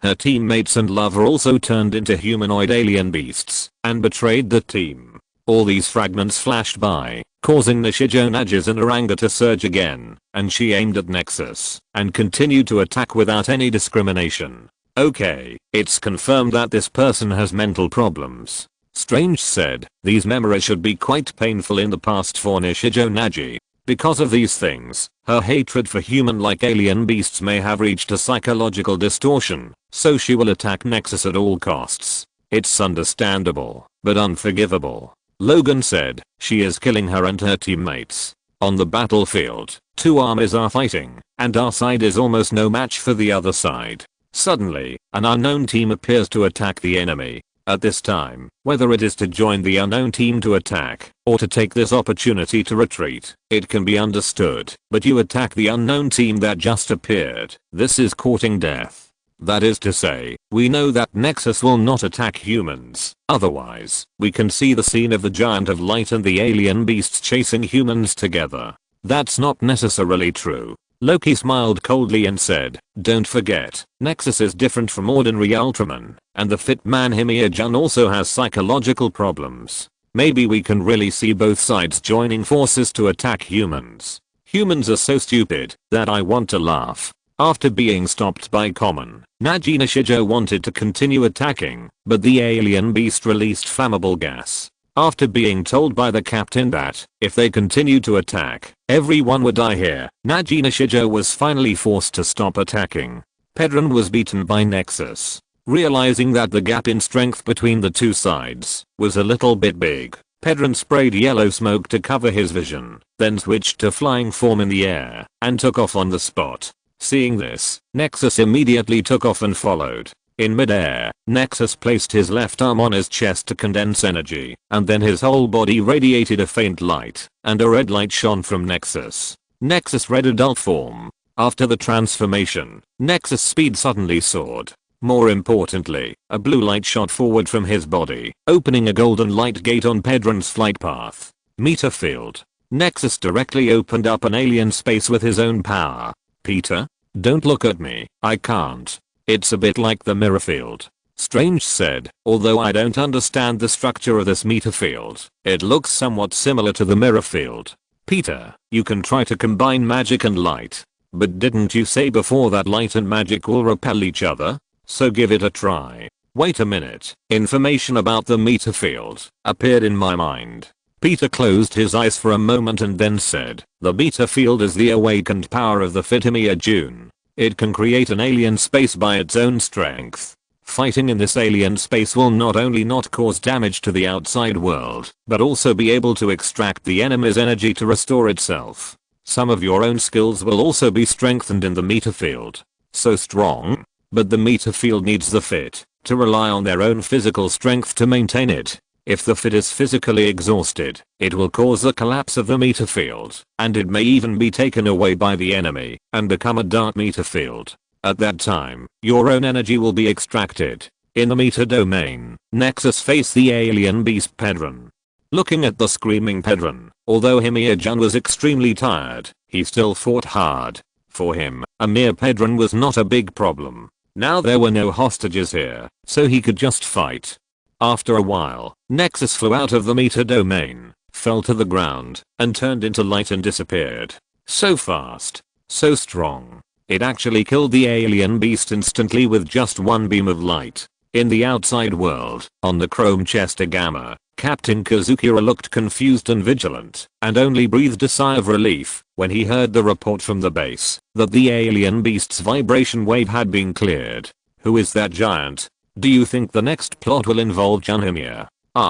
Isn't it usually the same? Are you sure? This world is completely different from the plots we've seen before. It uses the folds of the phase. It's really amazing. In just a few seconds, Yukara saw analyze the principle of the meter domain, and the Nexus adapter, who was called really amazing by Yukara Sawa, was stumbling on his way home with a face full of pain, covering his wound. Halfway through, Junhimia was in so much pain that he raised the evolution thruster in his hand to the sky, and a spaceship emitting light appeared and sucked him in. The next day, the news on TV about the brewery, where the alien beasts were causing chaos, was that an explosion had occurred, killing one worker, and the other two injured workers were being treated in the hospital. Strange, how did they conceal the information? Bruce Wayne asked puzzledly. The two workers were directly caught by the alien beasts and almost used as food.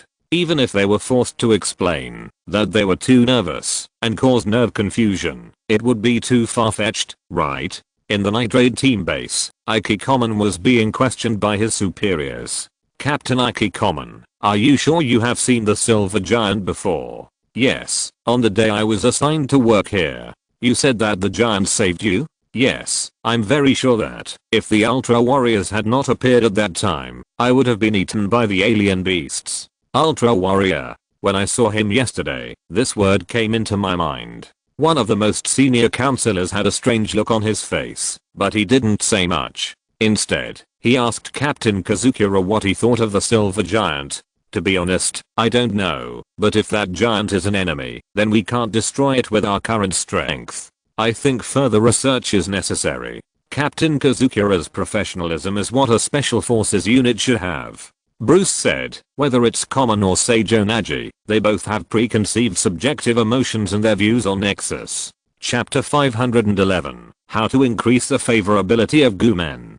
Kumono was saved by Nexus, and Naji Nishijo is wrong, because she has a great prejudice against non-human creatures in human form. We know and will judge Nexus as a friendly force. So we know that Kumono is right. But in fact, Captain Watakira's opinion is the most correct. As for Naji Nishijo, I think a big reason why she was selected into the Night Raid team is because of the R7 factor. Objectively speaking, Captain Watakira's opinion is the most stable, because theoretically speaking, it does not rule out the possibility that the alien beasts will use a cruel trick. If they easily believe Nexus, it is actually irresponsible for their work. Video continues. After the questioning, Captain Watakira and Ike Kumono walked in the corridor, and Kumono asked, Captain, do you really not trust the Ultra Warriors? The other party is unknown to us, and it is currently impossible to judge whether we can trust him. But Captain, you also saw it.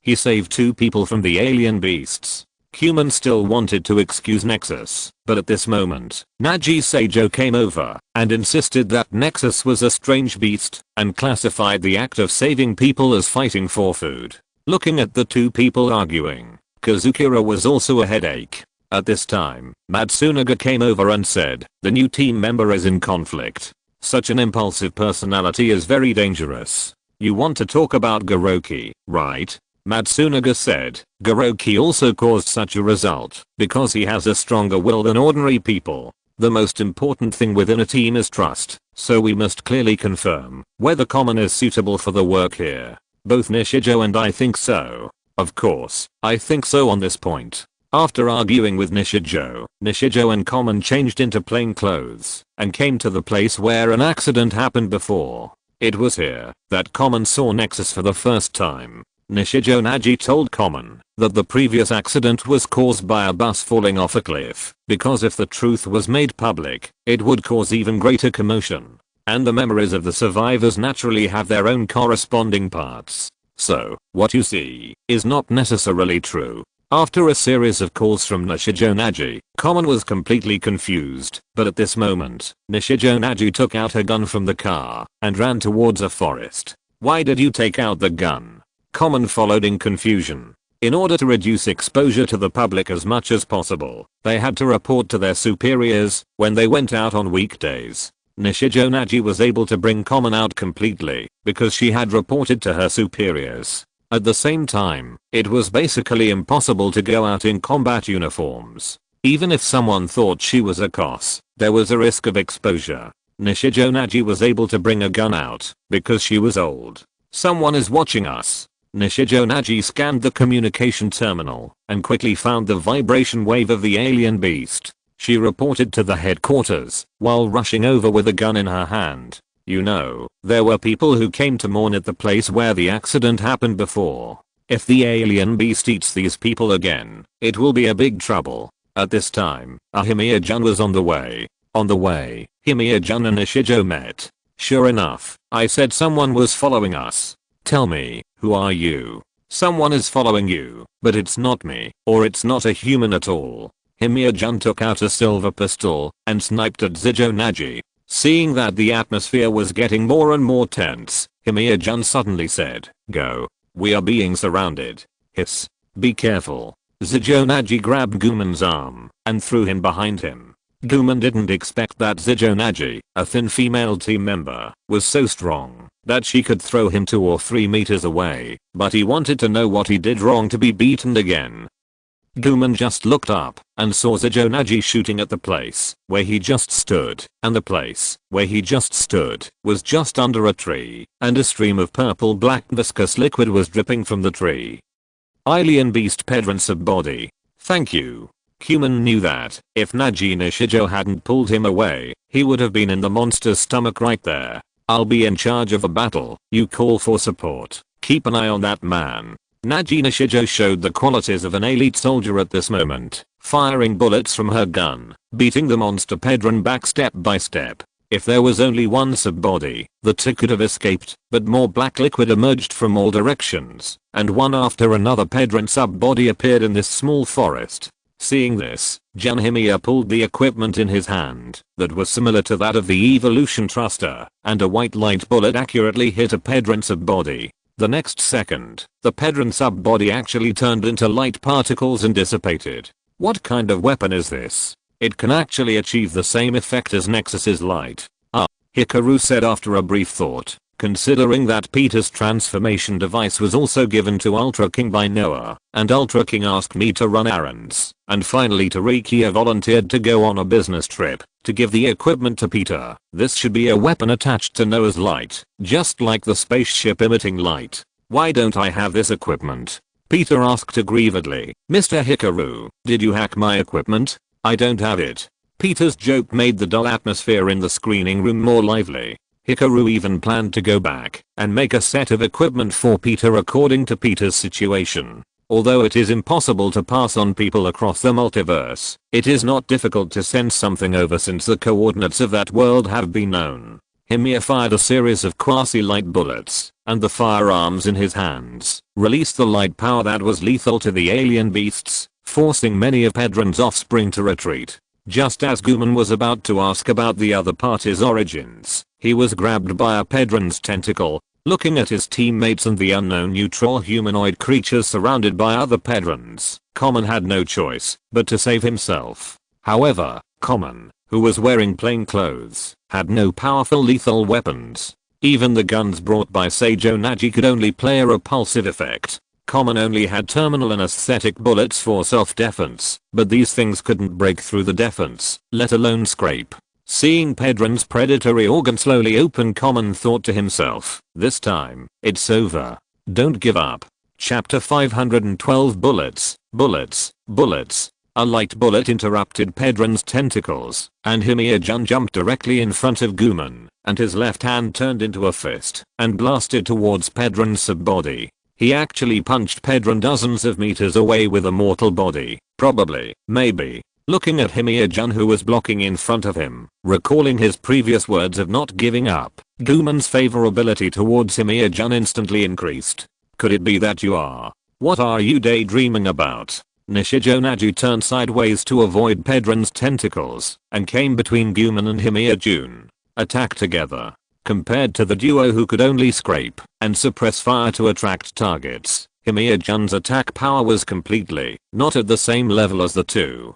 The explosive gun light bullets in his hand fired continuously to eliminate Pedron's sub-bodies one by one. After confirming that the threat was lifted, Himiya-jun put away the explosive gun and said to the two, "You have been lured to the place where they hunt prey. These guys gain information by fighting with the strong and then imitate them, thereby evolving into more powerful alien beasts, just like a vicious virus. If we don't find the other party's nest before that, more people will definitely die. MD. This woman is so fucking infuriating." Looking at Nishijo Naji who pointed a gun at Himiya-jun on the screen and even pulled the trigger after Himiya-jun refused to go back with her, Logan cursed on the spot, "If there is a bullet in this fucking gun, I thought she just had a psychological trauma that led to her attack on Nexus, but now it seems that she may really have some mental illness. Are you sure it's a mental illness and not a hole in the brain? Maybe she saw the punch that Himiya-jun used to blow Pedron away and thought the other party was a humanoid alien beast, just like Lieutenant Yaodong.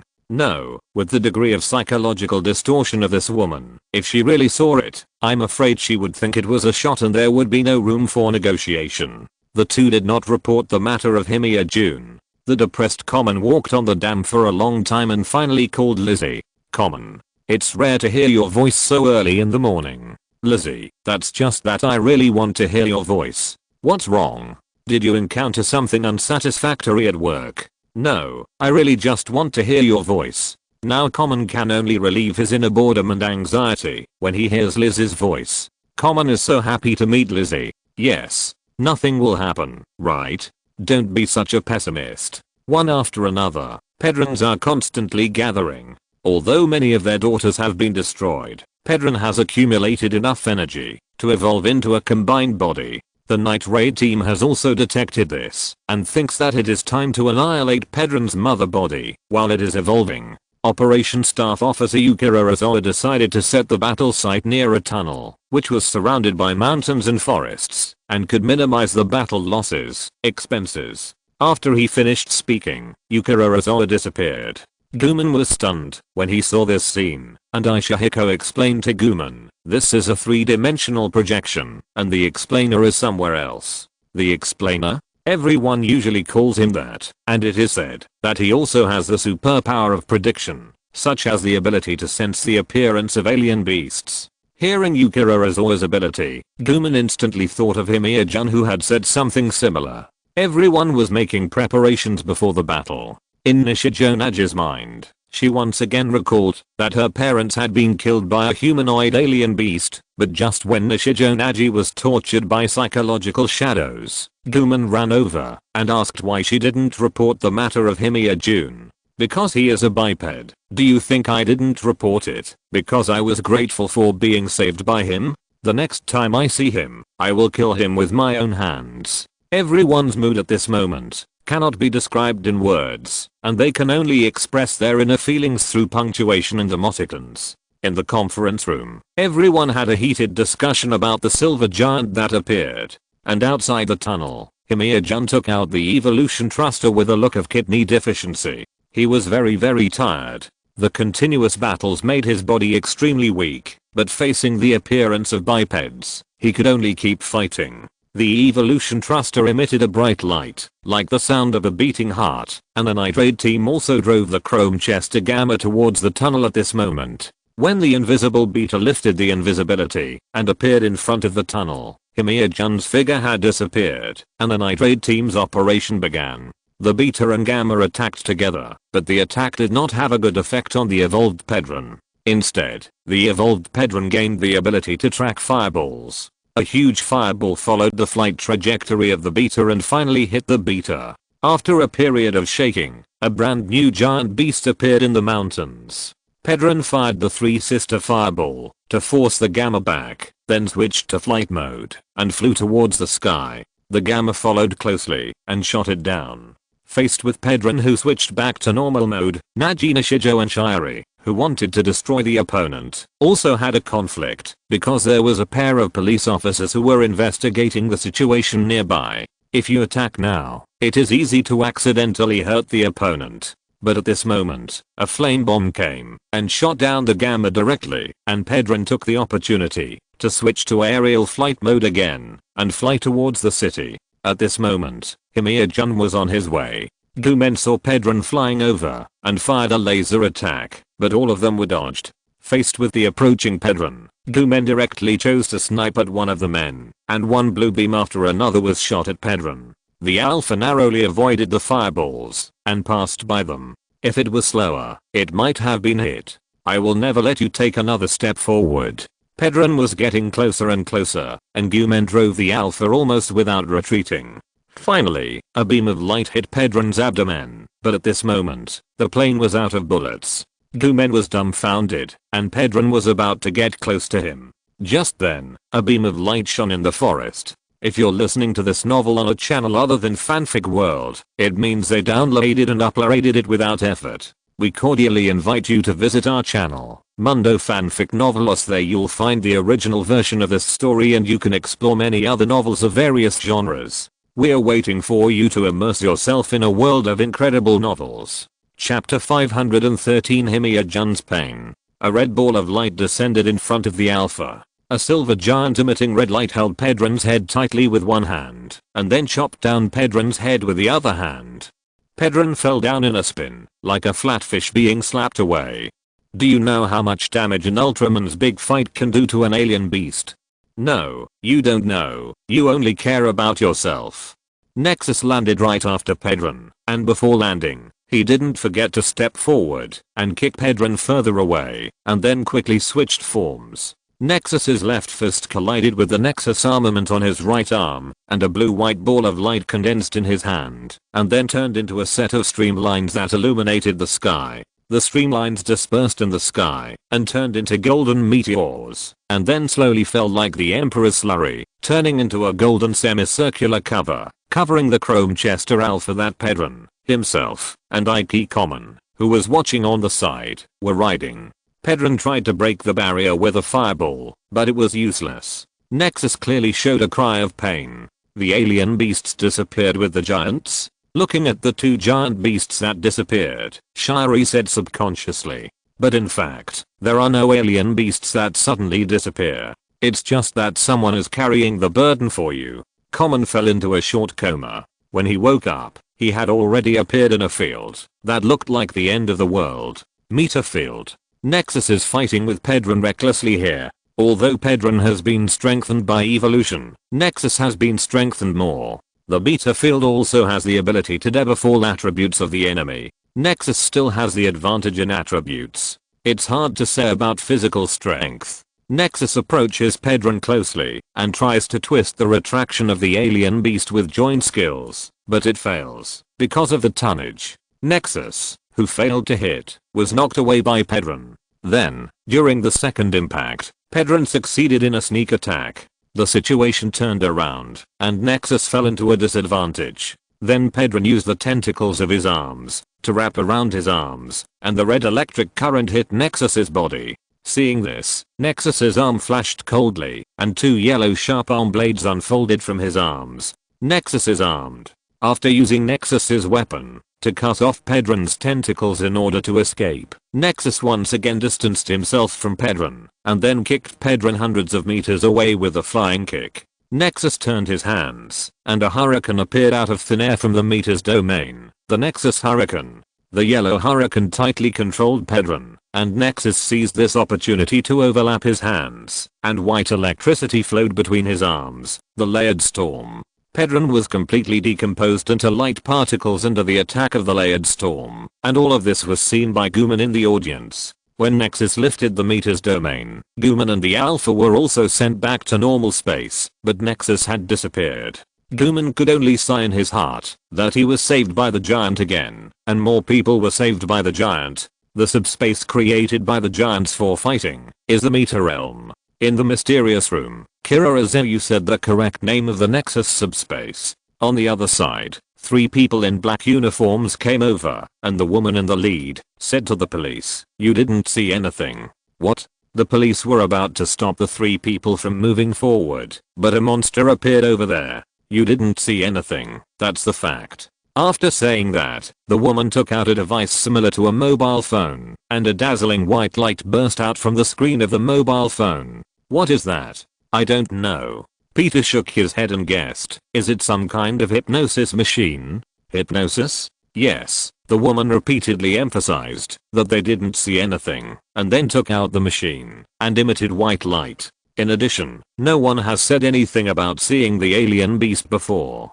Could it be that this is a device used to hypnotize people, to make them forget their memories of the alien beast? Before I joined the night raid team, Matsunaga also said something similar to me. Strange said, "I said that it's not too late for me to quit now, as long as I erase my memory." Maybe it's really an instrument used to process memories. An equipment that can make people forget their memories with just a photo. If this thing falls into the hands of criminals, it will cause huge chaos. But the person leading the trio looks familiar. Tony came to the conclusion after a brief thought. "Do you think she looks a bit like Mizuhara Sera?" But we guessed before that the one incident has been many years ago. More than a decade, plus the kind of hypnosis and memory clearing equipment. It is completely possible for Nexter and the one completely disappeared. Even if there is no follow-up attention to an event, more than 10 years is enough time for people to completely forget it. Image continues. The man who should be wearing a beige suit is following Himiya-jun on the road. 2 men, one wearing a leather jacket in the middle of summer and looking weak, and the other wearing a suit in the middle of summer, quietly following. It really makes people feel more and more awkward. Mr. Nigoro. Himiya-jun sat down on a bench by the river, looking at the uncle in the beige suit who followed him all the way, with a look of helplessness on his face. "Don't put on that expression, June." Nigoro sat next to Himiya-jun and said, "We are old friends. Do you want a bottle? I told you." Himiya-jun refused Nigoro's kindness, pushed back the cigarette and beer in his hand and said, "I have quit my job at the newspaper." "What are you looking for after you quit your job?" Mr. Nigoro said to Himiya-jun, "You have also noticed that it is forcing our eyes away from the truth of the facts. Some powerful force. What did you find? The government's conspiracy or? You make it difficult for me to do this." The damp breeze by the river blew Himiya-jun's hair, and the 4 words "exhausted" were written all over this man's face. Himiya-jun looked at the girl who was playing with the ball next to him, and the pain in his eyes became stronger. When he returned to the room that looked like a trench, he sat on the bed on the floor, flipping through the photos of the girls, and tears seemed to flash in his eyes. Chapter 514. Maybe it's because I'm an Ultraman. Is that his home? I thought it was a warehouse at first. He did it on purpose. Logan put out his cigarette at some point and said lightly, "His war sequelae are already very serious. He deliberately used those sundries to turn this place into a trench, in order to gain some sense of security. His bed is directly laid on the cold ground, and there is even a lot of dust. This is the living environment on the battlefield. Maybe ordinary people think this is torture, but for him, this is the place that can give him the greatest comfort." Image continues. In the night raid team, Captain Hekura is announcing matters regarding the Silver Giant, Giant Mountain Ultra Warrior. This is what we will call the Silver Giant in the future. After that, Captain Hekura played the scene recorded when Common drove the Alpha into the Meter domain by mistake. The beta realm is a discontinuous space-time barrier generated by the folds of the phase. It is a battlefield created by the giants, no, by the Ultra Warriors. After Shi Yan briefly introduced the information about the Meta Realm, Common hurriedly stood up and said that he supported the Ultra Warriors, which of course caused the disgust and rebuttal of Zijonaji. Just as the two were arguing, Captain Kazukura hurriedly interrupted Common. One of them is too trusting, and the other is too paranoid. Captain Kazukura is neutral and rational. Bruce Wayne said, both Common and Zijonaji have preconceived subjective perspectives. Ah. A scream sounded from the room that looked like a trench, and Himiya-jun was awakened from the nightmare. He turned his head and saw the evolution thruster who was flashing a faint light. Well, this is a reminder that Himiya-jun has to work overtime. Himiya-jun put on his clothes and ran downstairs, then took a taxi on the side of the road to the scene. And Mr. Nagoro, who had been trying to find out the truth by following Himiya-jun, also took a taxi and followed Himiya-jun closely. And near the parking lot of a tourist resort, a giant claw like an eagle's claw was grabbing the holiday crowd. The night attack team immediately dispatched after detecting the vibration wave of the alien beast. Since it was not a night operation, not only did they completely block the airspace, but they also expanded the blockade to 5 kilometers. Yokaraza looked at the fluctuations of the instrument and said, "It's coming after all, Ultraman." And at this moment, Himiya-jun had already gotten off the car and started running forward. When he rushed to a forest, he saw a scrapped car falling from the sky. No, maybe it fell from the mouth of the alien beast Big Bison. So far, at least hundreds of people have died. Seeing this, Himiya-jun directly pulled out the evolution thruster, and a red light knocked Big Bison to the ground. When Big Bison got up again, a silver giant had appeared in front of Big Bison. Nexus rushed towards Big Bison and tried to knock it down, but it was so thick that it resisted Nexus's attack. After a brief fight, Nexus realized that he couldn't defeat the opponent by brute force, and he had to use some skills. The Nexus weapon on his arm swung repeatedly, and the sharp blade had a significant armor-breaking effect on Big Bison. Nexus took advantage of the pre-swing and moved to the blind spot behind the opponent with Mach movement, grabbed Big Bison and threw him to the ground. At this time, the pit teammates officially came online. Chrome Chester Beta and Gamma continue to attack the alien beasts as planned. Chrome Chester Alpha, please attack the Ultra Warriors. Understood. Understood. Nishijonagi's tone rose 3 degrees. What's going on? Is Nishijonagi's brain sick? Is Kirarezu's brain sick too? Faced with Common's request not to attack, Kirarezu silently said, "It is because the Ultra Warriors are our teammates that we have to attack." XN fuck you. The attacked Nexus looked at the Alpha in confusion, but due to the nature of Nexus or Himiya-jun, Nexus did not react to the human attack. At this moment, an Ultraman Aguru who had reviewed the annihilation of Leo TV's mic team passed by and shook his head and continued to attack Big Bison instead. Perhaps because he was angry about being accidentally injured by his teammates, Nexus's attacks became more and more fierce, and he was about to hammer Big Bison to death again without changing to the red adult form. But just as Nexus was about to kick, he was hit by Alpha's attack again, and fell directly from mid-air. Big Bison seized the opportunity, and stabbed Nexus' thigh with his claws. As Big Bison pulled out his claws, a scream and light particles like fountains from Nexus's wounds echoed throughout the valley. Big Bison took advantage of the situation, spread his wings, and turned around to run away, while Beta and Gamma went to chase Big Bison, and Alpha was ordered to stay and attack Nexus. Nexus withstood the firepower attack of Alpha, and released an uncharged version of the Cross Storm with both hands to shoot Big Bison down. After doing all this, Nexus finally couldn't bear the attack, and disappeared on the spot. The vibration waves of the Ultra Warriors are still nearby. Beta and Gamma continue to chase the alien beasts. Chester Alpha, please land and then track the source of the vibration waves. Understood. Are they doing an experiment, or are they planning to directly track the origin of Nexus?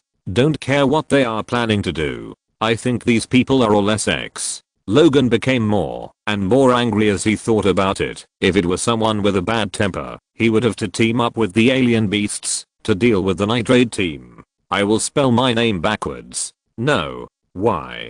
Ace said, we would rather get hurt than attack humans. Not only me, but every member of our Ultra Guard will do the same. Maybe Beidou will slap them each afterwards, but that's Beidou. Ultraman Ace will never attack humans. But they all attacked you. I know. Ace said, but even so, I will never attack humans, just like Nexus.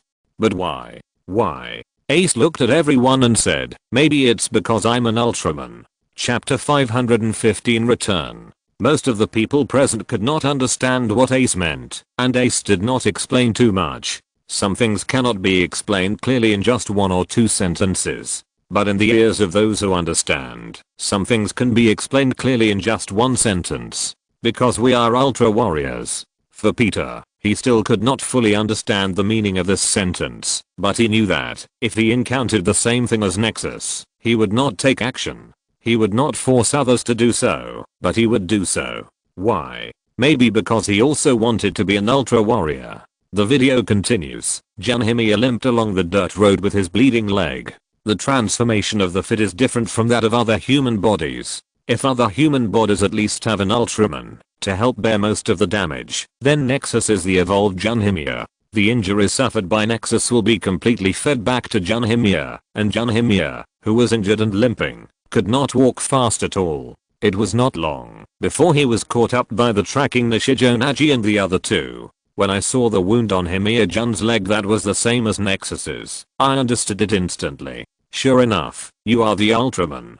Himiya-jun took out a gun and shot at the sky. Seeing this, Zijonaji aimed at Himiya-jun and shot. I saw this, and pounced on Zijonaji, and knocked the muzzle of Zijonaji's gun off. The bullet fell at Himiya-jun's feet. If it weren't for Rhyme's move, this shot would have really hit. The light bullet attracted a spaceship. Seeing this, Zijonaji punched time and pushed back. The second bullet shot directly at Himiya-jun's chest. Just when the bullet was about to hit, a blue energy shield appeared out of thin air and bounced the bullet away. This, Ji-Yajin can also use magic? No, this should be the power of Noah's light. Peter said, as the host of Noah's light, I can indeed use some of the power of light. For example, I can now release a light shield with my bare hands, but I'm not that skilled. As for the spaceship, I really don't know. The stone wing spaceship absorbed Ji-Yajin, and Gumen stepped forward and slowly touched the stone wing. A memory flooded into Gumen's mind. That was Ji-Yajin's most painful memory, but before Gumen could feel more, a wave of energy pushed Gumen away. Gumen team. Zijonaji rushed over with a brisk step, and blocked Gumen behind him. The gun in his hand was about to continue shooting, but the spaceship turned into a meteor and flew away. After returning to the base, Zijonaji reported the things related to Nexus, but still kept the part about Ji-Yajin. And Ji-Yajin was healing in the light, and the pain on his face was still unabated. And the moment he touched the stone wing, the painful memory of Himiya-jun rushed into Gumen's mind, which once again deepened Gumen's idea that the other party was not a bad person. Night.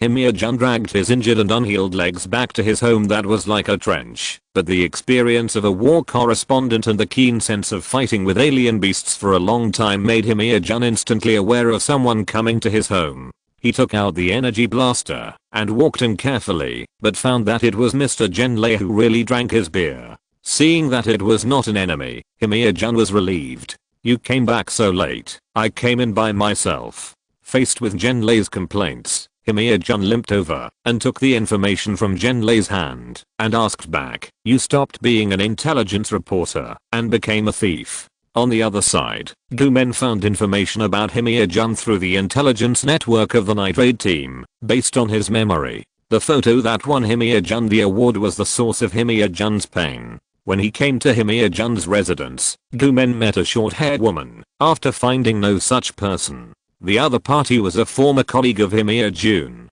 Seeing that it was rare for someone to come to Himiya-jun, she chatted with Gumen. And Gumen also learned that the reason why the other party resigned from the newspaper was because of that photo. The photos taken at the risk of death in the war. These photos are really good. Mr. Nigoro looked at Himiya-jun who was sorting the photos, and couldn't help but praise. These are very contagious photos. There is a power that is close to the truth.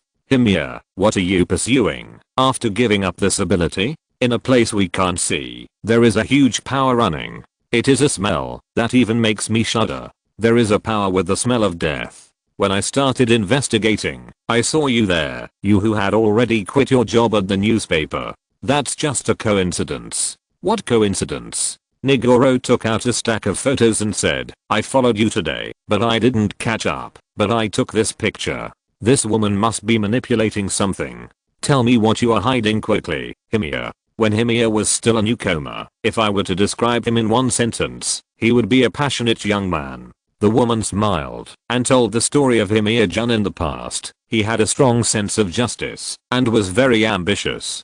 He used his camera to expose the injustices that spread in society one by one. Later, he got tired of the prying of desires and became more and more distrustful of humans. He left Japan and went to a certain war zone. He went to that world of life and death called war. He was determined to die and devoted himself to shooting. Sarah. Stop it. Smile, Sarah. Looking at the photos in his hand, Himiya-jun couldn't help but recall the past story. That was the light of the human soul that he saw after seeing the bottomless darkness of human nature. It was also the bond of light that saved him from the darkness. Sarah, the girl who was like his sister. The girl who died under his camera. Sarah clearly died under the gunfire. Chihaya-jun. Chihaya-jun has seen so much darkness in human nature, it can be said that he has suffered from severe depression. Don't underestimate depression, it can kill people, and Sarah is the rope that holds Chihaya-jun so that he doesn't fall deeper. She is the good medicine for Chihaya-jun to cure depression and make him full of hope for life. If Sarah didn't die, Chihaya-jun's heart would be gradually healed, but at the most critical moment, Sarah died, and died in front of Chihaya-jun. For Chihaya-jun, it doesn't matter what caused Sarah's death.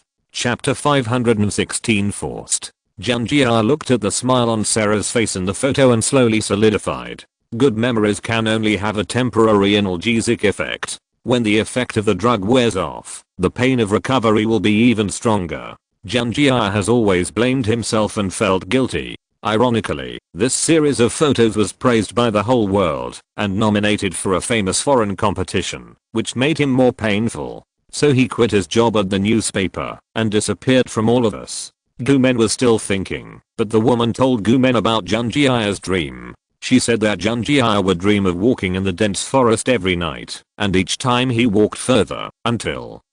Did you see the ruins? Yes, the ruins I have never seen before. Yes, that's it. Peter said, I dreamed of that ruins too. In the depths of the ruins, Jun-Jia saw Nexus, and then the light fell, but it was an evil light. A monster with 3 heads descended into the ruins.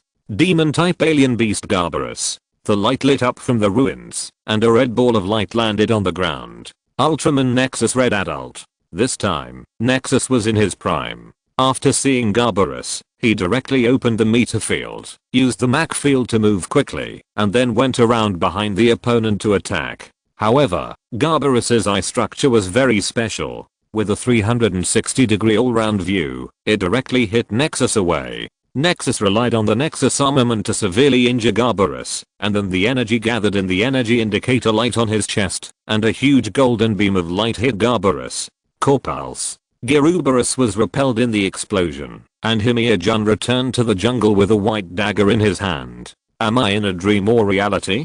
Gumen walked forward in the crowd, and he seemed to understand some of Himiya-jun's pain. The Night Raid team once again strengthened the Chrome Chester Gamma, which was upgraded in all aspects. The most important thing is that this thing can now rush into the Meter Realm. Captain Kazukura was still a little bit unbelievable. It was a complete accident that Common was able to enter at that time. It was because of a coincidence of team member Common that we were able to obtain scientific data on the special space that only Ultra Warriors and alien beasts know. Team member Common, you are the great contributor to this plan. Damn. No way. Not really. Chase him to his home and beat him up. If you really have nothing to live for, you can bite lighters. Strange fell into deep thought. Is this okay? Tony also fell into deep thought. Others can rush into Ultraman's Meter Realm, but he is still hanging around on a mere Earth. Isn't it a bit lucky? But his original body has to sit in the screening room, and he can't turn into a second him. Wait, maybe it can. Tony looked at the symbiote blue card in his hand. This thing can copy personality, so can he copy his own wisdom? In an abandoned chemical plant, 3 young men are doing something, and something seems to be turning over in the soil nearby. After recording a video of another young man who is graffitiing, a young man turned around and found that his third companion had actually left. The two did not intend to think too much, but a big pit suddenly appeared at the previous location. The young man who was recording walked in to check, and suddenly a huge tentacle drilled out of the soil and tightly wrapped around him. Another alien beast. This time, could this alien beast be combined with worms or earthworms? Speaking of worms, I think of a rumor in our world. Logan said, it is said that on the distant Mongolian plains, there is a creature called the death worm. It can discharge electricity and spit out highly corrosive acid. Whenever the gravel vibrates, this worm will appear to prey. Could there be alien beasts in your world too? Impossible, that's just a rumor. Maybe it's an ancient mutant, with both discharge electricity and acid. On the other side of the factory, a girl hugged a dog, and said goodbye to it reluctantly. The girl wanted to keep it, but her family disagreed, so she could only take the dog back to the factory. But at this moment, the dog suddenly let out a nervous roar, as if something was approaching, and a scream came from one side of the factory. Area 9, Area 51. Alien beast vibration wave confirmed. The Chrome Chester fighter of the Night Raid team flew across the sky after becoming invisible, and a mother who was looking for her daughter on the ground was intercepted by the police. Let me go. Let me pass. Please calm down. There's a poison gas leak in the factory ahead. Let me go. My daughter is right ahead. This is the Night Raid team. We've arrived at the designated location. The other party should be lurking underground. Kira Azoriu said, synthetic data shows that the target's body surface is very strong. First use cooling bombs to cool it down, and then use strengthening bombs to destroy it. By the way, there may be a 6-year-old girl inside the factory. Are you sure? It's just confirmed information from other areas. Rather than saving people, please make destroying the alien beast the highest priority.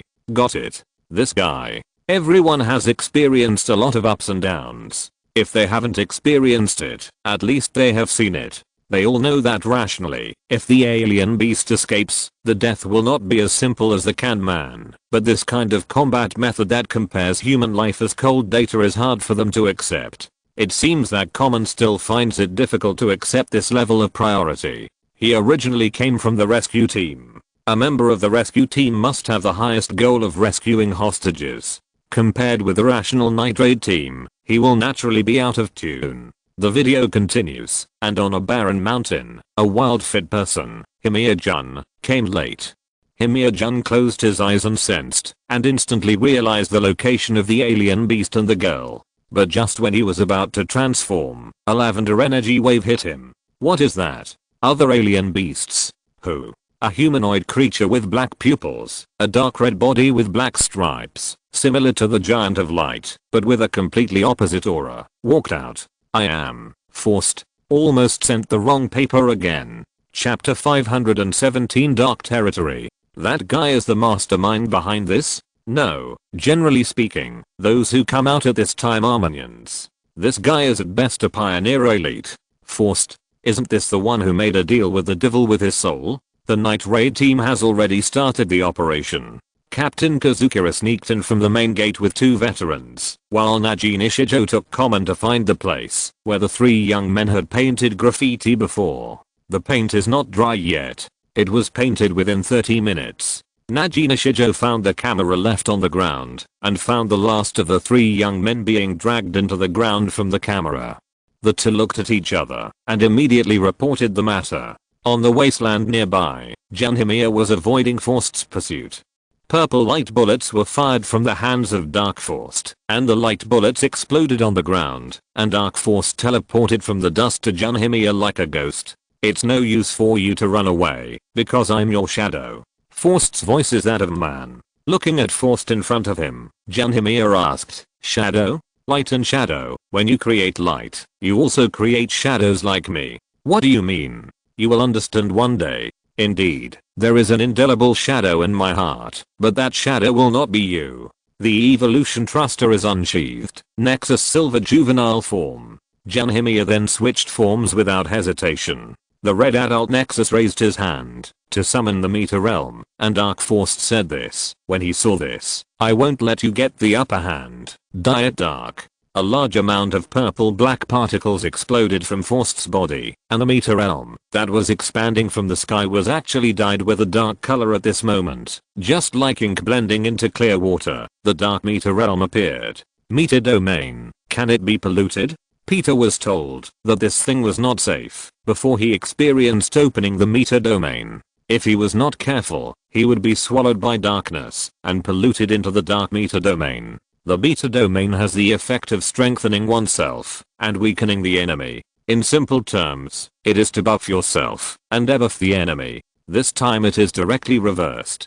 Peter. Ace patted Peter's shoulder gently and said, "Don't be afraid of darkness. It is true that darkness and light are interdependent, but we can choose darkness and light. When you face the light, darkness will be left behind. Believe in light, strengthen your faith, and the boundless darkness can also be illuminated by the light of your heart." Ji Yajin saw an enemy who could attack the Meter Domain for the first time. He felt the suppression of the surrounding darkness on him. He had the ability to transform darkness, but now he was physically exhausted and injured, and it was even difficult to do it for a while. And in front of him, a dark giant slowly walked in the endless darkness. Ha ha ha ha ha, a terrifying laugh sounded, and the voice of the gigantic force echoed throughout the Dark Realm. "This is endless darkness, the Dark Realm. As a being of light, you have no chance of winning here." The fight between the two sides began, and the giants of light and dark exchanged punches and kicks, fighting hundreds of times in an instant. The collision of the two bodies alone caused a series of earth-shaking sonic booms. Because of the blessing and suppression of the Dark Realm, Nexus, as a being of light, had all his attributes weakened here. He was already injured, and it was even more difficult for him to gain the upper hand in close combat. As time went on, Nexus's physical strength depleted more seriously, because the opponent would be blessed in the Dark Realm, and his strength would be further weakened. Nexus blocked Faust's punch with his forearm, but was kicked in the abdomen by Faust. Faust then took advantage of the wound and attacked continuously. Finally, he grabbed Nexus's hand and threw him away. When Nexus stabilized his body, he kicked him again and kicked him away. At times like this, we can see the importance of fighting skills. Nexus was completely suppressed in the Dark Realm, and it was all thanks to his fighting skills that he turned the tables. The main reason is that Nexus's injuries have not healed yet. The wounds from the alien beast Bagdazan have not healed yet. I saw Nexus stagger when he fell. Logan got angry when he thought of this. What the hell is this, teammate? Even without a god's perspective, you can tell who to attack first. On the battlefield, he can't even distinguish friendly forces, and is not afraid of being killed. This is not a simple battlefield judgment. First of all, we can be sure that the Night Raid team's vice captain Nishijo Naji has a certain mental illness. Secondly, the Night Raid team must be planning something. Kirarezu obviously knows who is the enemy and who is the friend. Maybe he knows the story of Nexter, but he still deliberately attacked. There must be a more important reason. The image continues, seeing Nexus squatting on the ground, unable to dodge. Dark Force used a skill that requires a certain amount of pre-swing, Feather of Dark Particle. But Nexus noticed it in just a moment. Nexus instantly opened the barrier to block the Feather of Dark Particles. Seeing this, Faust condensed a huge purple-black energy ball and threw it into the sky. The energy ball exploded in the sky and turned into light rain. Death Tombstone / Dragon Star Cluster / Dark Cluster / Dark Light Rain. Which of these four names do you think sounds the best? Nexus was unable to open the shield at this moment. He was hit by the light bullet and was unable to resist. Even the indicator light on his chest began to flash red. Not good. Seeing the indicator light flashing red, Peter panicked. The light is red. Yes, the energy is insufficient. No, it's not. Peter said anxiously. The energy light of the fit people of Noah's light flashing red is different from Mr. Ace and others. The energy light of the fit people flashing red means that the fit people are already in danger of life. Faust strode to Nexus, grabbed his neck, and lifted him up out of thin air. You are too fragile. Is this all you have?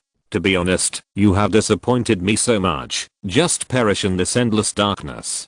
At this moment, Nexus raised his left arm, and Nexus's armed force swung down and severely injured Faust's arm. Faust screamed and subconsciously let go of his hand. Nexus took the opportunity to throw him sideways to the ground, splashing clouds of dust. The battle situation was reversed. Chapter 518 Amnesia. Faust screamed when he was thrown down. When Nexus caught Faust and stood up, he immediately got close to Faust and punched him hard, causing Faust to retreat again and again. Faust could clearly feel that the guy in front of him had become stronger. Yes, this was also the characteristic of Nexus. The more he fought, the stronger he became. It could also be said that Nexus's combat power became stronger as the cumulative time of the battle increased, and this enhancement was permanent. The only drawback was that it was life-consuming. Nexus, who had broken through his limits, began to suppress Faust in the Dark Realm. If he didn't have enough energy to release his skills, he would use his fists and feet for close combat. Nexus's arm chain attacks left deep wounds on Faust's body, and dark particles even emerged from the wounds. Seeing that Faust was almost out of breath due to being suppressed by him, Nexus drained the last bit of power in his body and released a pitifully weak cross storm.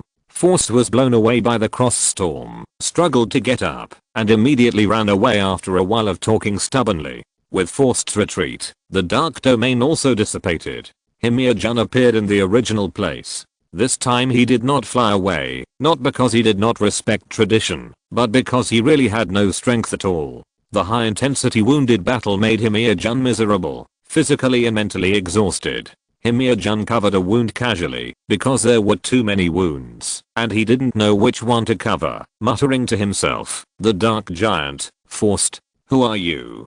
Before he was about to faint, Himir-jun took out the blaster and summoned the stone wings to take himself in for force blood recovery and treatment. In the factory in the distance, the battle was over. The insect-type alien beast Big Bazan was shot and exploded with the joint efforts of everyone. Although it was not completely destroyed, it could at least be quiet for a few days. Is this thing so powerful? Big Bazan is a monster that can fight Nexus, but he was blown up by a single shot. The technology tree of this world may be different from what we understand. I'm afraid that, because of the monster and Noah, the technology of the entire Earth has changed differently. Goomen saved the girl in the battle. Afterwards, he wanted to send the girl home, but was unanimously rejected by everyone including Captain Hikang. This is not our job. The moonlight was shining, and Goomen stood in the faint moonlight. He looked at his teammates in the shadows and even found it difficult to understand. At this moment, an armored vehicle drove over, and several people from the biochemical department wearing thick protective clothing got off from it one after another, and then an old figure appeared. Is that person really not Mizuha Asera? Aren't they too similar? Please. Is this girl the only survivor? And this puppy? I see. The woman nodded, came to the girl, squatted down and smiled at her. Okay, let's go find mom. But mom won't let me keep a puppy. It's okay, mom will agree. No, that woman should be from the aftermath department. Bruce suddenly realized something, so that's it. No one passed on the news of the alien beast, because there were no witnesses? Did they really just physically silence all the witnesses? In that case, the cost would be too high. For the time being, excluding the plan of physically silencing all witnesses, so many people in Shinjuku witnessed the war with their own eyes, and so many people in the world saw the news. If they were all cleared, it would be a mess. In other words, the other party should have some kind of plan to make the witnesses lose their memories accurately. Bruce didn't think this kind of item was magical. Arkham Asylum was full of talented people. Scarecrow's fear gas could awaken the most fearful scene in people's hearts. For Bruce, a mere scarecrow could make fear gas, a mental poison, in an underground factory. In that world, it must not be difficult to create a prop that can accurately clear memories by combining the power of the whole country or even the whole world. In the Night Raid team, Shichu took out the report. They encountered electromagnetic interference in the factory before, which caused several teams to lose contact directly and almost led to the annihilation of a team. The giant caused the abnormal electromagnetic wave. Shiju released the vibration wave of the former Ultra Warrior and compared it with this time. Shiri, who saw it, immediately realized that something was wrong. These two wild forms are a bit strange. Although the shapes are basically the same, the two vibration waves are completely opposite.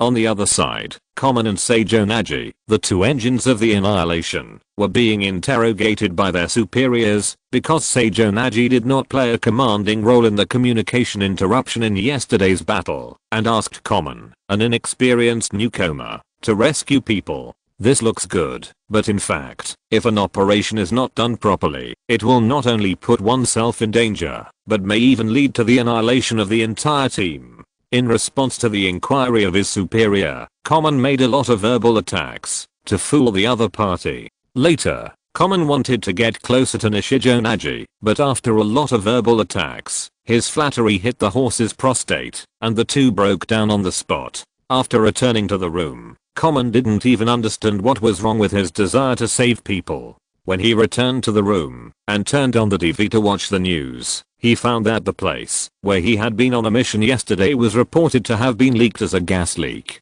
Here it comes. I'm afraid that next, it will be necessary to explain why no news about the alien beasts has been leaked.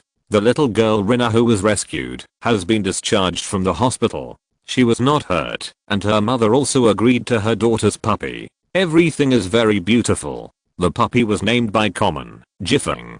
The girl was walking on the path of the hospital, and suddenly Jiffeng broke free from the girl's arms and ran to the side. Cuman picked up Hayate and handed it to Rina. Seeing Rina leave the hospital, Cuman also felt a little warmth. Your mother agreed to let you raise Hayate, Rina. Hayate. Rina looked puzzled. It's called Ranmaru, which is the name my mother gave it. Hey? Big brother, who are you? Cuman thought the girl was too young to recognize people, so he changed into plain clothes. Thinking of this, Cuman squatted down and said, "It's me, Rina. How do you know my name? Have you really forgotten everything?" Cuman's expression froze. The warm sunlight hit his body, but Cuman only felt the biting cold. Or thought arose from his heart, forcing Cuman to begin to accept a reality. Chapter 519 Memory Police. Rather than saying he lost his memory, it's better to say that his memory was wiped out. Kumono didn't ask again and again, but walked alone on the road. Unexpectedly, after only one day, only Gauzy remembered him. The words of Nishijo and Matsunaga echoed in his mind, and Kumono suddenly understood that even Rina's memory had been wiped out. At this time, a black van stopped beside Kumono, and the leader saw Kumono and said directly, "As a member of the night raid team, you actually communicated with the victim. Do you know how stupid this is? Who are you?" Shuto Seiya, Northern Mariana Islands Captain. MP. Memory Police. But when Bruce heard this name, he probably knew what they were doing. For this, Bruce was a little relieved. At least the other party did not directly physically silence the witness. Our mission is to erase the memories of people who have encountered alien beasts. This is our job. Sure enough, you know Rina's memories. Faced with Common's angry accusations, Seiya behaved very calmly, as if she had encountered this kind of thing countless times. You think it's too much, because we erased other people's memories without authorization, but it's more important to maintain order than to consider whether it's too much. And in this world, some things are better not to know. Losing humanity means losing a lot. Losing animality means losing everything. In the face of group survival, morality is dispensable. In that environment, if you still want to maintain the so-called freedom, it will only speed up the chaos of the whole society.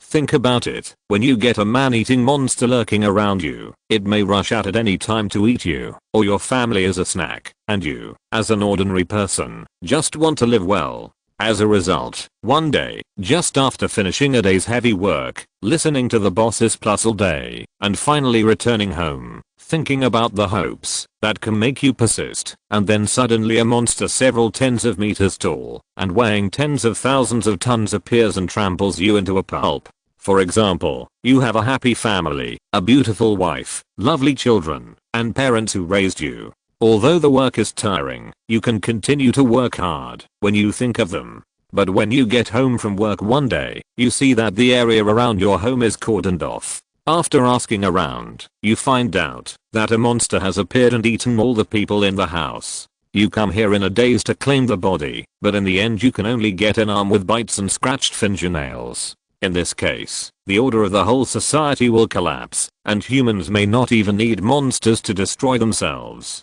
In the continuation of the entire race, some unlucky people must be sacrificed, and morality is something that needs to be considered after the society is stable. The natural world, where survival is paramount, does not need to consider such complicated things. In addition, monsters have the ability to absorb human fear and become stronger. For the sake of justice, the news of monsters cannot be spread at all costs. Image continues. In an isolated hospital, a man is screaming madly, "Help me! There's a monster! Monster! Don't come over here! Don't come over here!" Even though the doctor had injected him with a certain amount of tranquilizer before, it didn't work. The man's face was filled with fear, his eyes were full of bloodshot, his lips were pale, and he looked like he hadn't rested for a long time. In a state of high mental tension, the man could only be quiet for a while when he fainted. He is a person who encountered the alien beast incident. Sayer explained. He was very lucky.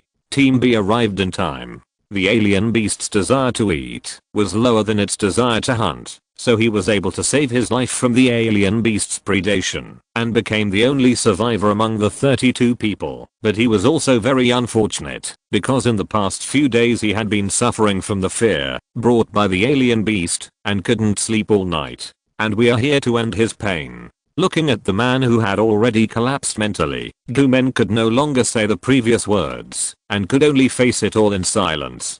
"Don't worry." Sayer glanced at Common and told him, "Don't worry, leave it to me." After clearing the victim's memory, Sayer and Common walked in the corridor of the hospital. Sayer told Common, the girl also saw the moment when the alien beast ate people. This kind of horrible memory is not good for anyone, especially a 6-year-old girl. Common couldn't deny Sayer's words. For a child like Rina, it really shouldn't bear such a horrible past.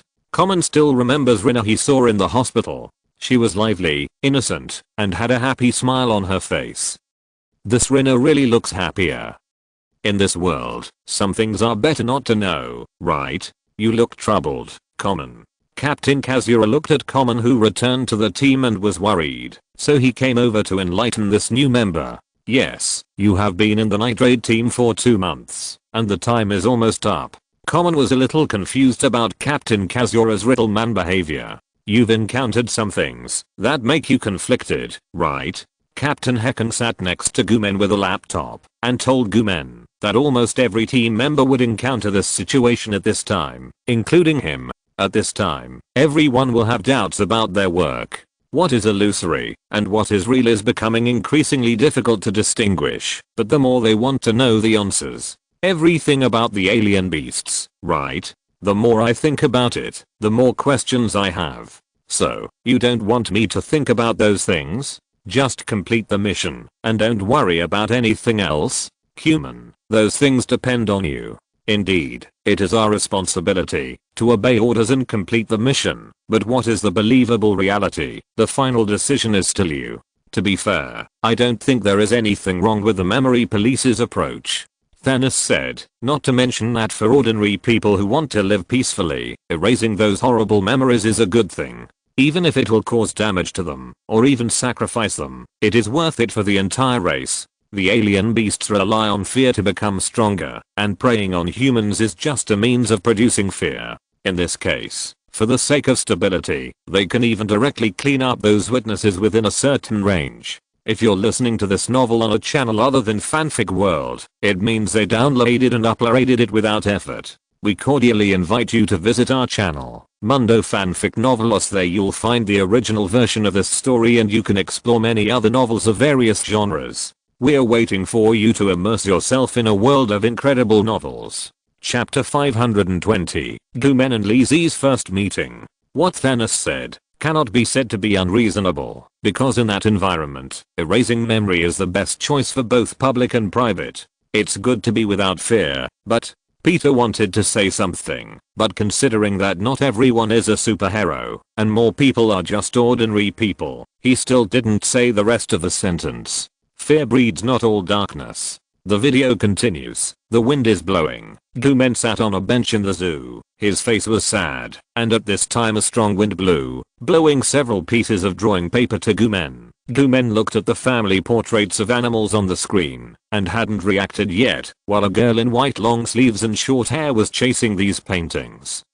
Gooman hurried forward to help her clean up, and after a flurry of activity, the sketches blown away by the wind were finally sorted out. Arigato. The short-haired girl came over with a drink after a while to thank Gooman. The girl had noticed that Gooman often came here.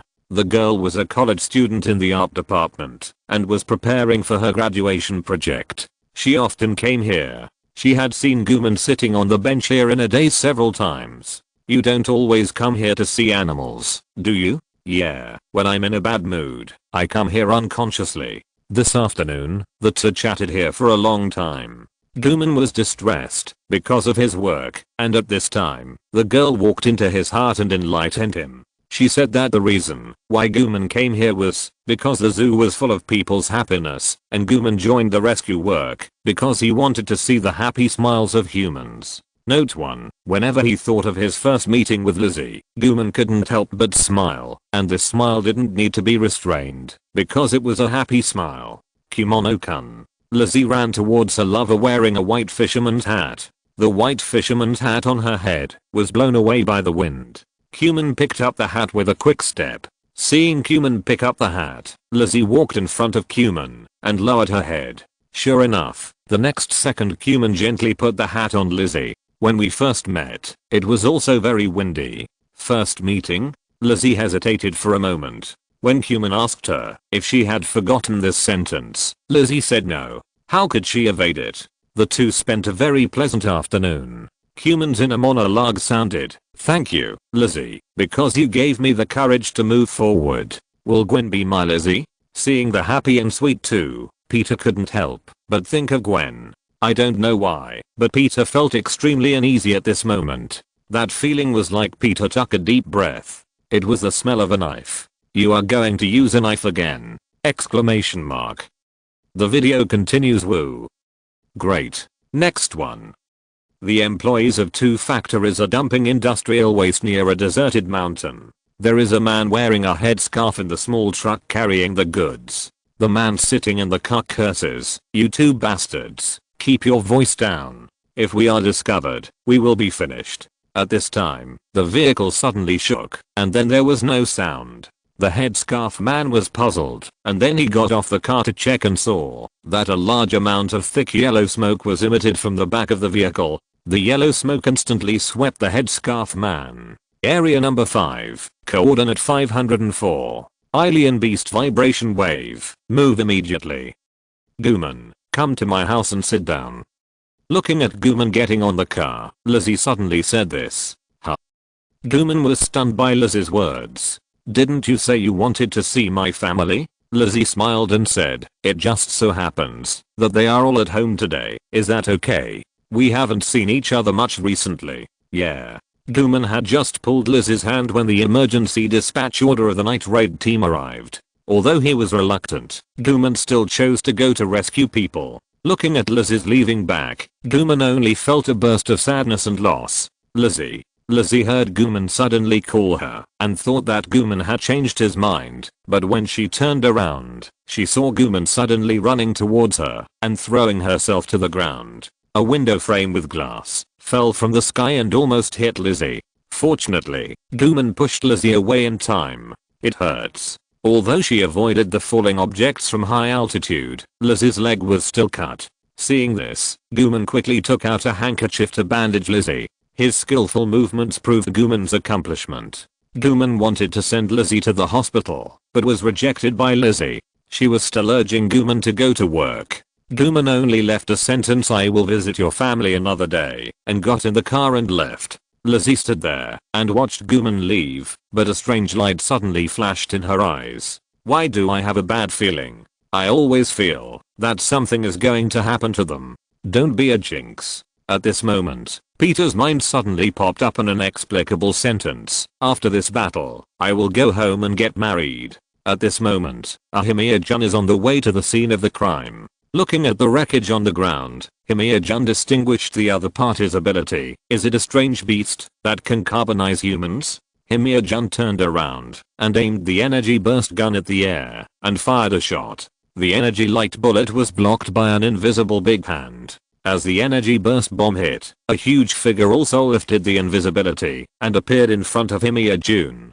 Dark Forced. Listening to Forced's evil laughter, Himiya-jun asked why he kept chasing him, but Forced did not answer Himiya-jun's question, but began to urge, how can you fight me like this? Hurry up and transform. Gooman also arrived here at this moment. When he contacted the main force, he found that the signal was interfered, and a few words appeared in the flashing snowflakes on the communicator screen. This is a warning. Warning? Gooman's mind appeared the scene where Lizzie was almost hit by the glass thrown from the high altitude, and before Gooman thought about it, the signal was restored. Gooman was called together by Zijonaji before he had time to explain. Forced used his body shape advantage to release energy bombs with one hand to attack Himiya-jun, but Himiya-jun refused to transform and just fought back with the burst gun. How long do you plan to hold on? Is the endless darkness I created so scary? Note 1. Smell us. Note 2. This thing is indeed called this. If you don't know, you can check it on Teo. I remember clearly that a female classmate wore a black fisherman's hat on her head, a white mask on her face, and a white dress. She looked like a ghost. I remember it very clearly, but I didn't dare to ask what it was called. So I specifically asked several girls what the name of this thing was. Aha. Rigorous, right? Chapter 521 Complex Situation. Is it because of physical strength? Peter looked at Himiya-jun, who had been fighting with Forced in the human form, and understood why the other party had refused to transform, but used the human form with obvious huge disadvantages to fight with the dark giant Forced. Transformation requires a lot of physical strength, and now there is an unknown alien beast. If you transform now and fight with Forced, you are likely to be attacked from all sides and exhausted. Why do you want to fight me so much? Forced refused to answer and used the skill Dark Flash towards Himiya-jun. After dodging the damage caused by the Dark Flash sideways, Himiya-jun knew that this attack was not the same as the energy ball just now. When Forced used the formal skill of Dark Flash, it meant that the other party was serious. After the roll, the Trust Evolver had appeared in Himiya-jun's hand. Looking at Forced, who was ready to attack again, Himiya-jun finally made a move. That's right, come on, have a good fight with me. Looking at Nexus in a fighting stance, Forced roared and charged towards Nexus. The Night Raid team's Chrome Chester fighters also arrived at this moment. Are there two Ultra Warriors? The one with the horns on his head is the guy who imitated a completely opposite WAV form before. Kira Azoryu gave the order without hesitation in the command room. The one who will be eliminated together with the target should be the one code-named Ultra Warrior, and the other is an individual very similar to him. TSK, how come these guys can't tell friend from foe? The problem lies with Naji Nishijo and Common. Strange suddenly thought of the problem. Humans cannot communicate with alien beasts, but humans can communicate with Jun Himiya, who is an adaptive being. If Naji Nishijo and Common reported this information, this situation would not occur. It's not that simple, Master. I think the best protection for Jun Himiya is that the two of them do not report Jun Himiya's identity. Nexus can withstand laser cannons, but I think Jun Himiya is in danger. The video continues. Forced tried to kick Nexus down with a sweeping leg, but Nexus quickly dodged it. Nexus took the opportunity to jump back and distance himself from Forced, thinking about how to launch an effective attack on Forced. Nexus rushed forward with a flying kick, but it was blocked by Forced. He quickly lowered his head to defend and avoid Forced's elbow. Then he moved to Forced's side. At this time, Nexus seized the opportunity to block Forced's arm and launched an attack on Forced's chest, but Forced blocked it narrowly. Forced quickly turned back and pulled away. After Nexus' high kick was dodged by Forced, the two entered into a confrontation again. Looking at Nexus, Forced laughed strangely, and his body turned transparent and disappeared. At the same time, a brand new alien beast emerged from the ground, the flower-shaped alien beast Lavlia. Attack. If everyone had a little hesitation about the battle between the two giants, they no longer had any worries when they saw the appearance of the alien beast. The beater aimed at the flower-shaped alien beast Leveler and fired a laser. At this time, something unexpected happened. Nexus used his body to help the alien beast Leveler block the attack. Why? The results of the spectrum analysis are out. The gas emitted by the alien beast is flammable. If you attack it at will, it will cause an explosion. The power is expected to burn at least half of the forest. Kirarezu also gave information. 8 kilometers away from the alien beast's route is a densely populated area. If the man-eating alien beast is allowed to approach, something big will happen. But Kirarezu is not anxious at all, as if he had already calculated everything. Nexus does not know the human battle plan, but after Nexus uses super hearing to learn that there is a densely populated human settlement over there, Nexus can no longer tolerate it. This thing is flammable and explosive, and should have been thrown into the Meta Realm for disposal. If Nexus had not been afraid of the Dark Giant Force who transformed the Meta Realm into the Dark Realm, he would have opened the Meta Realm to deal with Leveler long ago, but now, he has to open it. Nexus read Adult Type. Meta Realm. The Ultra Warrior disappeared. The flammable pollen also disappeared. It's the Meta Realm. Seeing this, Kirarezu immediately ordered, switch to the charge formation, enter the Meta Realm, and give priority to attacking the alien beasts. They have finally learned what it means to recognize their teammates. After hearing that Kirarezu finally knew to treat the alien beasts as the priority target, everyone was relieved for Nexus and Himia-jun. At least this time they would not face the situation of being attacked from both sides halfway through the fight. The threat of the alien beasts this time is too great. Loki said as if unintentionally, if the alien beasts break out, the whole forest will be burned. No wonder humans know to fight the alien beasts first. Meta field. Nexus rushed forward and collided with Lavria fiercely. The shock wave generated by the collision between the two sides splashed smoke and dust tens of meters high. After a brief fight, Nexus found that the guy in front of him was quite strong. At this time, a hole suddenly opened in the Meta field, and the dark giant exuding an evil breath poked his head out of the hole with a sinister smile. Dark Forced. Why is it this guy? Shouldn't it be the Night Raid team's plane? I knock. The other party has the ability to pollute the Meta Realm into a Dark Realm, so it's not surprising that they have the ability to enter the Meta Realm, but Nexus. As expected, Nexus just kicked Leveler away and turned his head to see someone messing around here. Dark Force smiled sinisterly and raised his arms high, and the dark energy instantly polluted the entire Meta Realm. Both sides immediately took fighting postures. They were old opponents who had fought several times. Dark Force took the lead in launching an attack, but was interrupted by Nexus's kick. Then Nexus immediately made up with a punch to interrupt Dark Force's power chain and drive the rhythm of this battle himself. But this is not a one-on-one arena. Leveler on the side directly made a sneak attack. Nexus, whose face was covered with pollen, had his attack rhythm interrupted on the spot. Dark Force saw that the opportunity had come and rushed forward to prepare for a big wave, and the Night Raid team outside also began to prepare for the assault formation. Anyway, the situation is starting to get pretty complicated. TSK.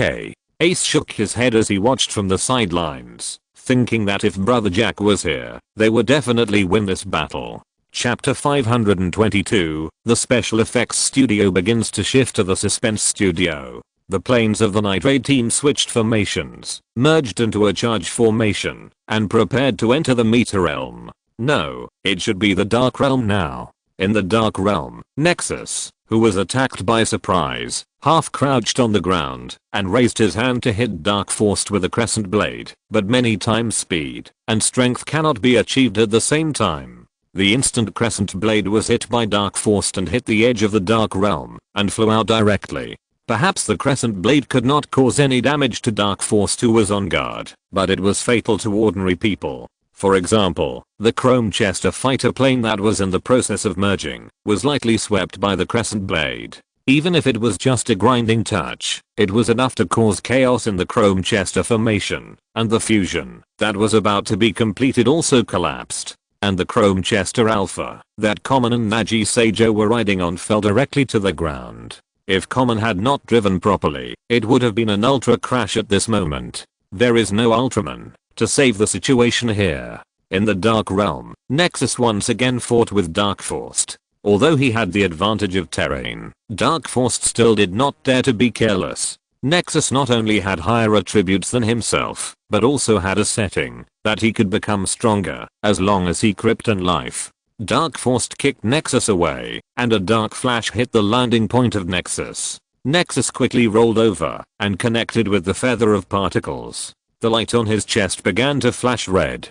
This was a sign that Nexus's fit people had begun to squeeze their vitality, and it was also the moment when Nexus became stronger with residual blood. A particle feather directly beat Darkforce into a cripple, and the accompanying pain made Darkforce scream repeatedly. Is this the legendary you can't play unless you have residual blood? This Krypton life system of Nexus is really not very friendly to fit people. Among this group of people, Peter, as a fit person, was even more scalp numbing. He never thought that he might have to embark on the road of Krypton life one day in the future. Isn't this going to kill someone? In order to protect the world, Peter is willing to fight, but the thought of sacrificing for it is too much psychological pressure for a child. Don't think too much, Peter. Hickory patted Peter's shoulder gently and comforted Peter with a gentle voice. You are not fighting alone. If that day really comes, we will definitely come to your side and fight side by side with you. The video continues. When Common woke up from the coma caused by the overload pressure of the fall, he found that Najee Shijo, who was supposed to be in the seat in front of him, was gone. After calling other team members to no avail, he could only choose to leave the Chrome Chester Alpha and look for his teammates. Common walked quickly on the muddy forest path. When he found movement in front of him, he hurried over. He had imagined many situations. Teammates, alien beasts, animals in the forest, and even travelers who accidentally entered here, and people who originally lived in the mountains. But the figure that appeared in front of him caught Common off guard. Lizzie? Fuck. Looking at the particle lying in the mud, and the calf wrapped with a blue scarf on the particle's leg, everyone felt a little bit of bad breath. I have a bold idea. I don't want to hear your bold idea. No need to escape. Bruce Wayne chose to break everyone's fantasy, combined with the scene where Lizzie was injured, but there was no bleeding. Even if she is not Darkforced, she is definitely not an ordinary person.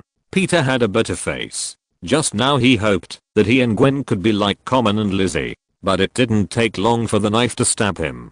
Peter looked at Hikaru. Hikaru knew what Peter wanted to say, so he decided to let Peter die early and reincarnate early. It would be better to have a preparation in mind now than to be caught off guard at that time. Peter, Ultraman is not a god. There are things that Ultraman cannot do. Hickory and Ace said one by one, and the sharp and true words were like a knife piercing Peter's heart. We don't know whether Nexus has the ability to turn the world around, but there are things that Nexus cannot do. Omniscience and omnipotence may exist, and I also hope to see a happy ending.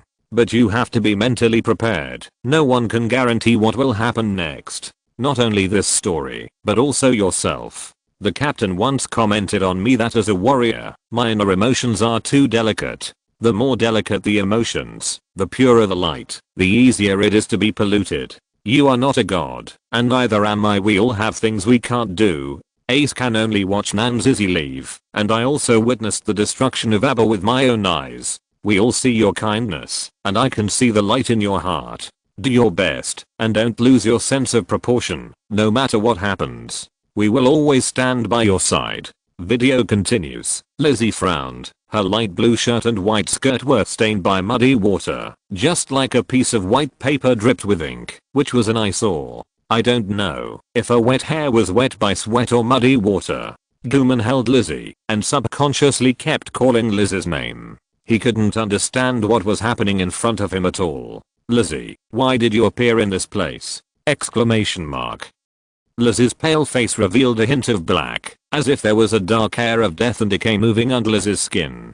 Two dark circles appeared. Lizzie no longer had the lively and sunny temperament of the past, just like a dying person. Under Gooman's constant calling, Lizzie slowly opened her eyes, but unlike the pair of smart eyes in the past, Lizzie's eyes at this moment had no light, like the eyes of a puppet. Lizzie nodded slowly, and an identity card appeared in her hand. Nishijo Naji. Gooman slowly read out the name on it. The sound of summer cicadas chirped in the air, but everyone who heard it only felt a bone-chilling cold.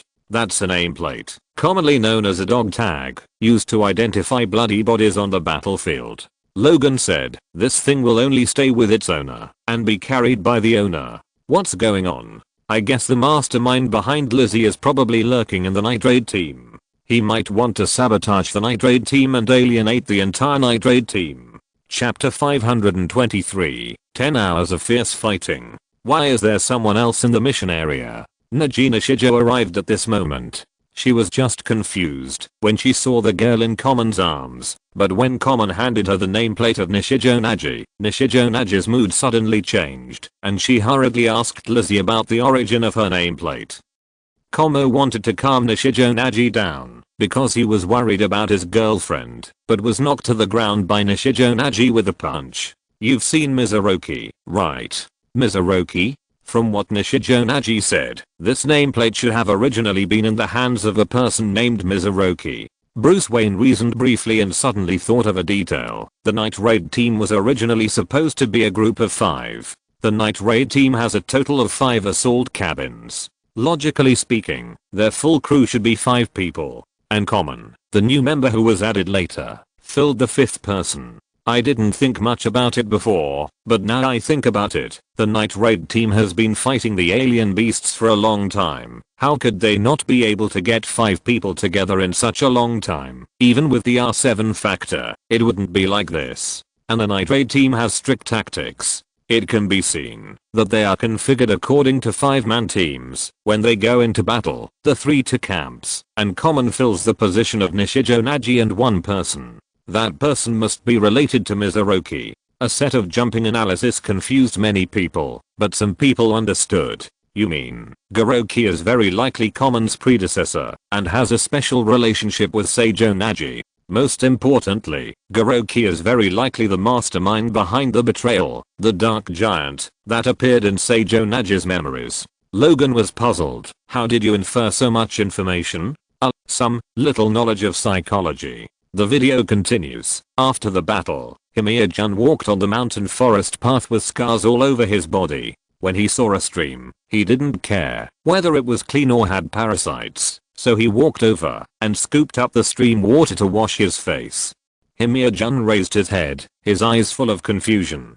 He recalled the battle just now. In the Dark Realm, Dark Force will get an all-round attribute buff, while Nexus, as a giant of light, will be suppressed by all attributes, and the energy loss speed will be accelerated. The energy indicator light on the chest lights up, which means that Himiya-jun's physical strength is insufficient, and he has begun to squeeze his vitality. Nexus rolled to avoid the dark flash of Dark Force and immediately used the particle light wing to counterattack. The light blade transformed by the particle light wing hit the leg of Dark Force, making Dark Force scream. Seeing this, Nexus decided to squeeze his vitality and give it a try. Crosslight flow. Nexus gathered the energy in the form of electric current between his palms and combined his hands into a cross shape. A bright orange particle stream like light hit Dark Force. Seeing this, Dark Force left and propped up the dark barrier with one hand to block the crosslight flow. Look forward to fighting again next time. Although Dark Force has the advantage, it is not reckless. It is too cautious. The main reason is that it is followed by the flower-shaped alien beast Levelia. If it is replaced by a more powerful alien beast, it is hard to say. Dark Force and Levelia disappeared in the dark area, and the crosslight flow was also stopped by Nexus. When the dark area dissipated, it was already daytime with bright sunshine outside. Wait a minute. Strange noticed something. Even if it is summer now, it takes at least 10 hours from darkness to now. Nexus, the Dark Giant and the alien beast have been fighting in the dark area for half the night. Fighting for 10 hours? What does this mean? For ordinary people, even punching a boxing sandbag for 10 hours can be exhausting. Even Captain America and Bruce's faces twitched when they heard this. Fighting for 10 hours, and fighting two extremely dangerous enemies in unfavorable terrain with high physical exertion. This intensity is something that ordinary people dare not even think about. Too strong. The video continues. Is the alien beast still alive? In the combat command center of the Night Raid team, the members of the Night Raid team are discussing the reappearing alien beast Levlia. The combat information center is confirming the alien beast's vibration wave. Shi Yan said, "It seems that the Ultra Warriors failed to destroy it in the meter field. They also know that Nexus is destroying the alien beasts, but why do they still want to attack Nexus? Maybe in the eyes of some people, Nexus is also a special alien beast. For them, all special forces beyond human control are threats. In fact, their idea is right. In that environment, humans are attacked from all sides, and do not even have the courage to accept an individual with superpower, nor do they have the opportunity to trial and error. And forced, this dark giant also appeared in Zijonaji's memories before, but that should not be forced, and as for the other dark giants, no one can guarantee what the dark giant has done. Maybe the dark giant has killed a large number of humans. Trust is difficult to establish, and broken trust is even more difficult to heal." Video continues. In the hospital, Lizzie, wearing a hospital gown, was lying on the bed with a bewildered look on her face. Her eyes were full of confusion, but her gaze subconsciously looked at her ankle, and the place where Nexus's particle light feather hit Dark Force was also the ankle. In the corridor of the hospital, Nishijonaji was discussing Lizzie's matter with the memory police. The memory police found that Lizzie had lost her memory and told Nishijonaji that with their expertise, they could confirm that Lizzie had really lost her memory. And Nishijonaji also proposed a possibility. "Lizzie, it is very likely that she had contact with Mizuroki. What on earth did this Mizuroki do?" It took them a while to react to the sudden change from special effects to horror movies, but now they have seamlessly transitioned from the horror movie set to the suspense movie set. Could it be that Goroki is a spy who infiltrated the Night Raid team to cause sabotage? Bruce speculated. "Remember the Adventists and the three-body problem? You mean the people on Earth who want the three-body people to destroy the Earth?" Hikari said, "But I'm more inclined to believe that Goroki was seduced or manipulated by the dark forces." Chapter 524 Flower-shaped alien beast Lavria. The video continues. Lizzie and Common are sitting on a bench in the hospital. Lizzie is still wearing a hospital gown and has a handkerchief tied around her ankle. "They ask me a lot of questions." Lizzie smiled and said, "But I don't remember anything after I separated from you, Common. Why did I suddenly appear in that place?" Conan suddenly thought of the message he suddenly received before. It was a warning. That was, the glass that suddenly fell almost hit Lizzie, and now, Lizzie appeared on the battlefield inexplicably. Lizzie said that she was very scared, but there was a smile on her face. Seeing this, Common quickly held Lizzie's hand and said, "Don't worry, I'm here." Hearing this, Lizzie silently put her head on Common's shoulder. She leaned on Common, as if she had found her backbone. Lizzie also talked to Common about the previous communication with Nishijonaji in the forest. Lizzie could see that there was a serious disagreement between Guman and her. Since Guman could not explain the content of his work, Lizzie did not ask any more questions. She expressed her understanding to Guman. "Guman, you just need to stick to what you believe in. Come on." The dry voice warmed Guman's heart. Guman was glad that he had Lizzie's company. The people who had seen Lizzie's abnormal situation before had a very ominous premonition when they saw this scene. It was rare for this couple to have a happy ending.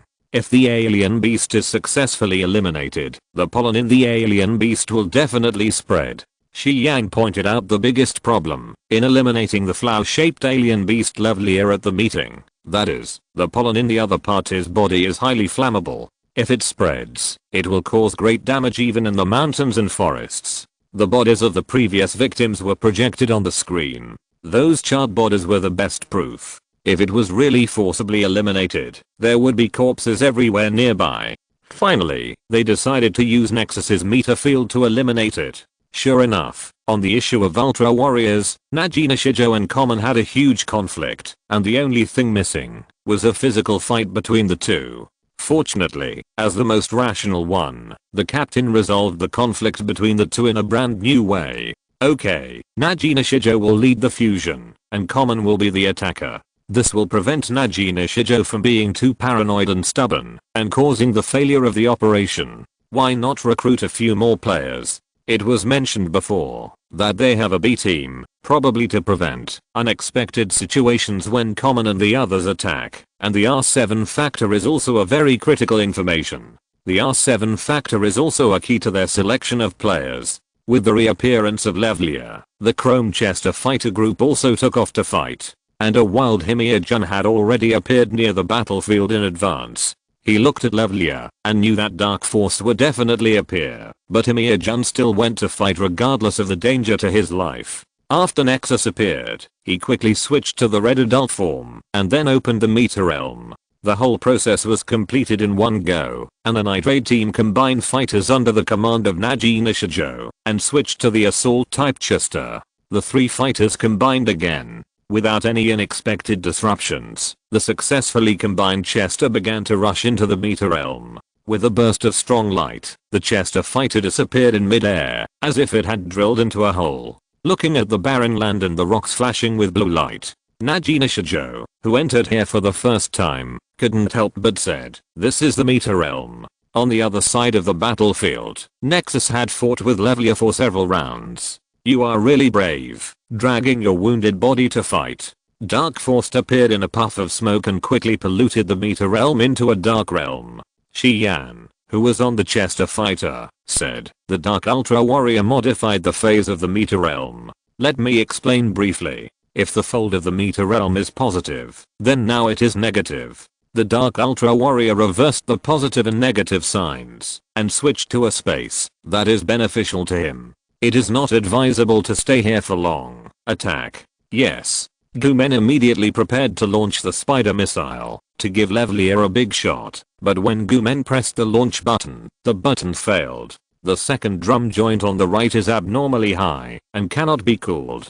It is affected by the phase change. Shi-Yan instantly understood what was going on. If this continues, it will deviate from the position allowed by phase synchronization. There is not enough energy. Only one missile can be launched. 1. At this moment, Nexus is showing the traditional art of Jack Ultraman, 1 against 2. It's a pity that there is no sunset. Under the siege of the Dark Giant and the alien beasts, the already wounded and exhausted Nexus had long been in a red light. "Cuman." The captain suddenly said to Cuman, "Fire. Cover the Ultra Warriors you have always trusted. Damn it." Riko's encouragement echoed in his mind, and Cuman quickly formulated a battle plan in his mind. He said to Naji Nishijo, "Vice Captain, please insert yourself between Lavria and the Ultra Warriors. Then ascend." Naji Nishijo did not ask any more questions. Although she was a little confused, she still started to move according to Cuman's instructions. The laser cannon was mobilized from Chester, and at that moment, time seemed to stand still. Gumen and Nexus looked at each other. Nexus and Gumen had the same intention. The Chester quickly pulled up, and the laser cannon aimed at the pollen storage organ that looked like a flower bud behind Levlia. The assault beam was quickly fired. At this moment, Nexus hit Dark Force's ribs with his elbow, and repelled Dark Force, and then rolled away from the battlefield. At this moment, Gumen pressed the trigger, and the assault beam hit Levlia. Levlia's pollen has a high explosive and flammable effect. If it attacks alone, it will definitely make the opponent afraid to use it. After all, normal people dare not attack a bottle of nitroglycerine casually. But at this moment, Levlia still has teammates around her, or in other words, Dark Force's teammate is a high explosive grenade. Then the detonated Levlia opened a big eye for Dark Force, showing its dignity as a super large gas tank. Boom. Chapter 525. It's a success, if I can lose my memory. Phase synchronization failed, and the Nitrate team's plane was expelled from the Dark Domain. Because it consumed too much energy to maintain phase synchronization in the Dark Domain, one of the engines overheated and stalled, and the Chrome Chester fell straight to the ground. The plane was about to crash, and the entire Nitrate team was about to be wiped out in a violent turbulence. The plane stabilized. "What's going on?" Gumen looked at the silver giant and showed an excited smile on his face. "Ultra Warrior." Nexus nodded slightly to Gumen, gently put the Chrome Chester on the ground, and then turned into red light and left. "Do you know what kind of feeling Nexus gives me at this moment?" Wanda said to everyone. "Divinity. It is completely different from Loki's." It is something that is higher than human nature, but also begins from human nature. It's like a benevolent god. Loki, go away, I'm not talking about you. Wanda said, it's a feeling that transcends human beings. I can't explain it clearly for the time being. Human nature is complicated because human nature is mixed with too many things: joy, anger, sorrow, love, hate, separation, and death. But divinity is a sublimation of human nature, the highest realm that transcends mortals and gets rid of desires, and the characteristic of gods and saints. There is only the beautiful side of human nature in divinity, which is separated from the animality and desires of the early stages of human development. Wanda, am I right? Yes, that's what I mean. Wanda nodded repeatedly. It's still the cultured people who know how to speak. The video continues. Sorry, I'm late. Gooman trotted all the way to the hospital. Thanks to Lizzie's encouragement, I was able to. Lizzie sat on a bench in the park. She took Gooman's wrist and pulled him to a shaded place. What's wrong? Lizzie, because this part is too sweet. The author can't bear to watch it because of bad teeth, so I skipped it. The last part of the 10th episode, and then the knife was released in the 11th episode. Alan, you are really amazing. Backquote. Lizzie's innocent smile and casual posture are also cute. I have always believed that I have only seen the beautiful side of our future. Why do I feel like something is going to happen? It has already happened, hasn't it? Wanda was just moved by the kiss between Lizzie and Gooman, just like a child who was happy after eating candy, but Gooman's words shattered her fantasy. Hello, Mom. Thank you for visiting me yesterday. Dad and Zion along also came. I'm very happy. By the way, I will bring a friend home next time. That is common. I promised to bring him. The call didn't go through. Bruce keenly noticed the problem. The phone call that Lizzie made was always busy, and Liz's family has not appeared. I thought it was them. Okay, stop talking. The plane of the night raid team flew over the clouds, and the Chrome Chester fighters once again formed an assault loop. This time, the three planes completed the combined mission perfectly. At the discussion meeting, Matsunaga praised Common for his rapid progress, and at the same time, asked questions about Nishijonaji, who was in poor condition. Shiri could see that Common's mood was particularly high recently, as if he had encountered something good. In fact, it was the case. Common, who had a good love life, finally made progress in his career. Of course, the world's fortune is constant. Some people are happy, and naturally some people will be unlucky. The captain saw that Nishijonaji was worried. Nishijonaji was training shooting at the training ground, but the scene kept appearing in her mind. Naji, let's exchange nameplates. We can exchange them again when we meet next time. The man's figure was like a nightmare lingering in Nishijonaji's mind. She still maintained the shooting posture, but she never pulled the trigger again. Her brows were furrowed, and her expression was tense. Soon her heart rate increased, and her breathing became rapid. Finally, she could no longer maintain the shooting posture. The training gun in her hand slipped, and she pressed her hands on her knees to support her body, to prevent herself from falling. She took deep breaths, trying to ease her inner anxiety in this way. The cold sweat dripped down her forehead, but the man's figure in her mind became more and more blurred. Captain Nishijonaji. A thunderous shout rang in Nishijonaji's ears. The voice brought Nishijonaji, who was about to lose consciousness, back to consciousness. Nishijonaji quickly stood up and looked at the owner of the voice, Captain Kazukira.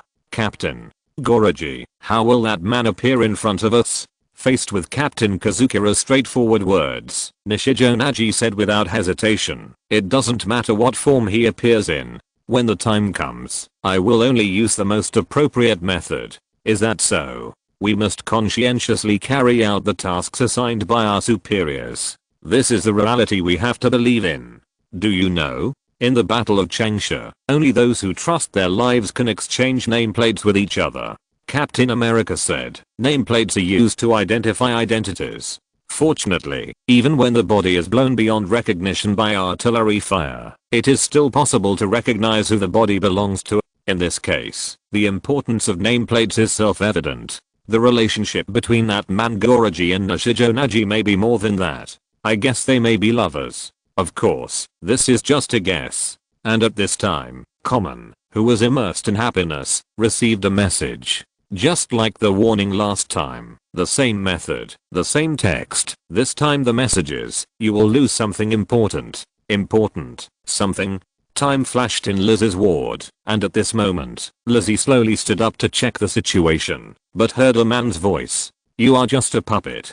Who? It's a beautiful puppet doll I made. Lizzie stood in front of the window blankly. Behind her, there was nothing, but the face of Dark Force appeared on the glass. No way, I understand. The man named Goroki is Dark Forced, and Lizzie was controlled by Forced, and became a weapon close to Common. This is a conspiracy. Then, Liz's family combined with the busy tone in Liz's previous phone call, it seemed that everything had been revealed. It's okay. There is also Ultraman Nexus. Nexus will save Lizzie. Peter's words were like a shot of adrenaline, inspiring some people, but Ace knew that even Ultraman had many things he couldn't do. He was the person in the screening room who most hoped that Lizzie and Common could be together, so he had a more pessimistic view of the current situation. Please, if I can lose my memory it will be considered a success. End of this chapter. Thank you very much for reaching the end. Don't forget to like. Looking for more exclusive content and immediate access? Subscribe to our Patreon. Remember, every like, subscription, or donation encourages us to continue. Thanks to everyone. See you in the next video.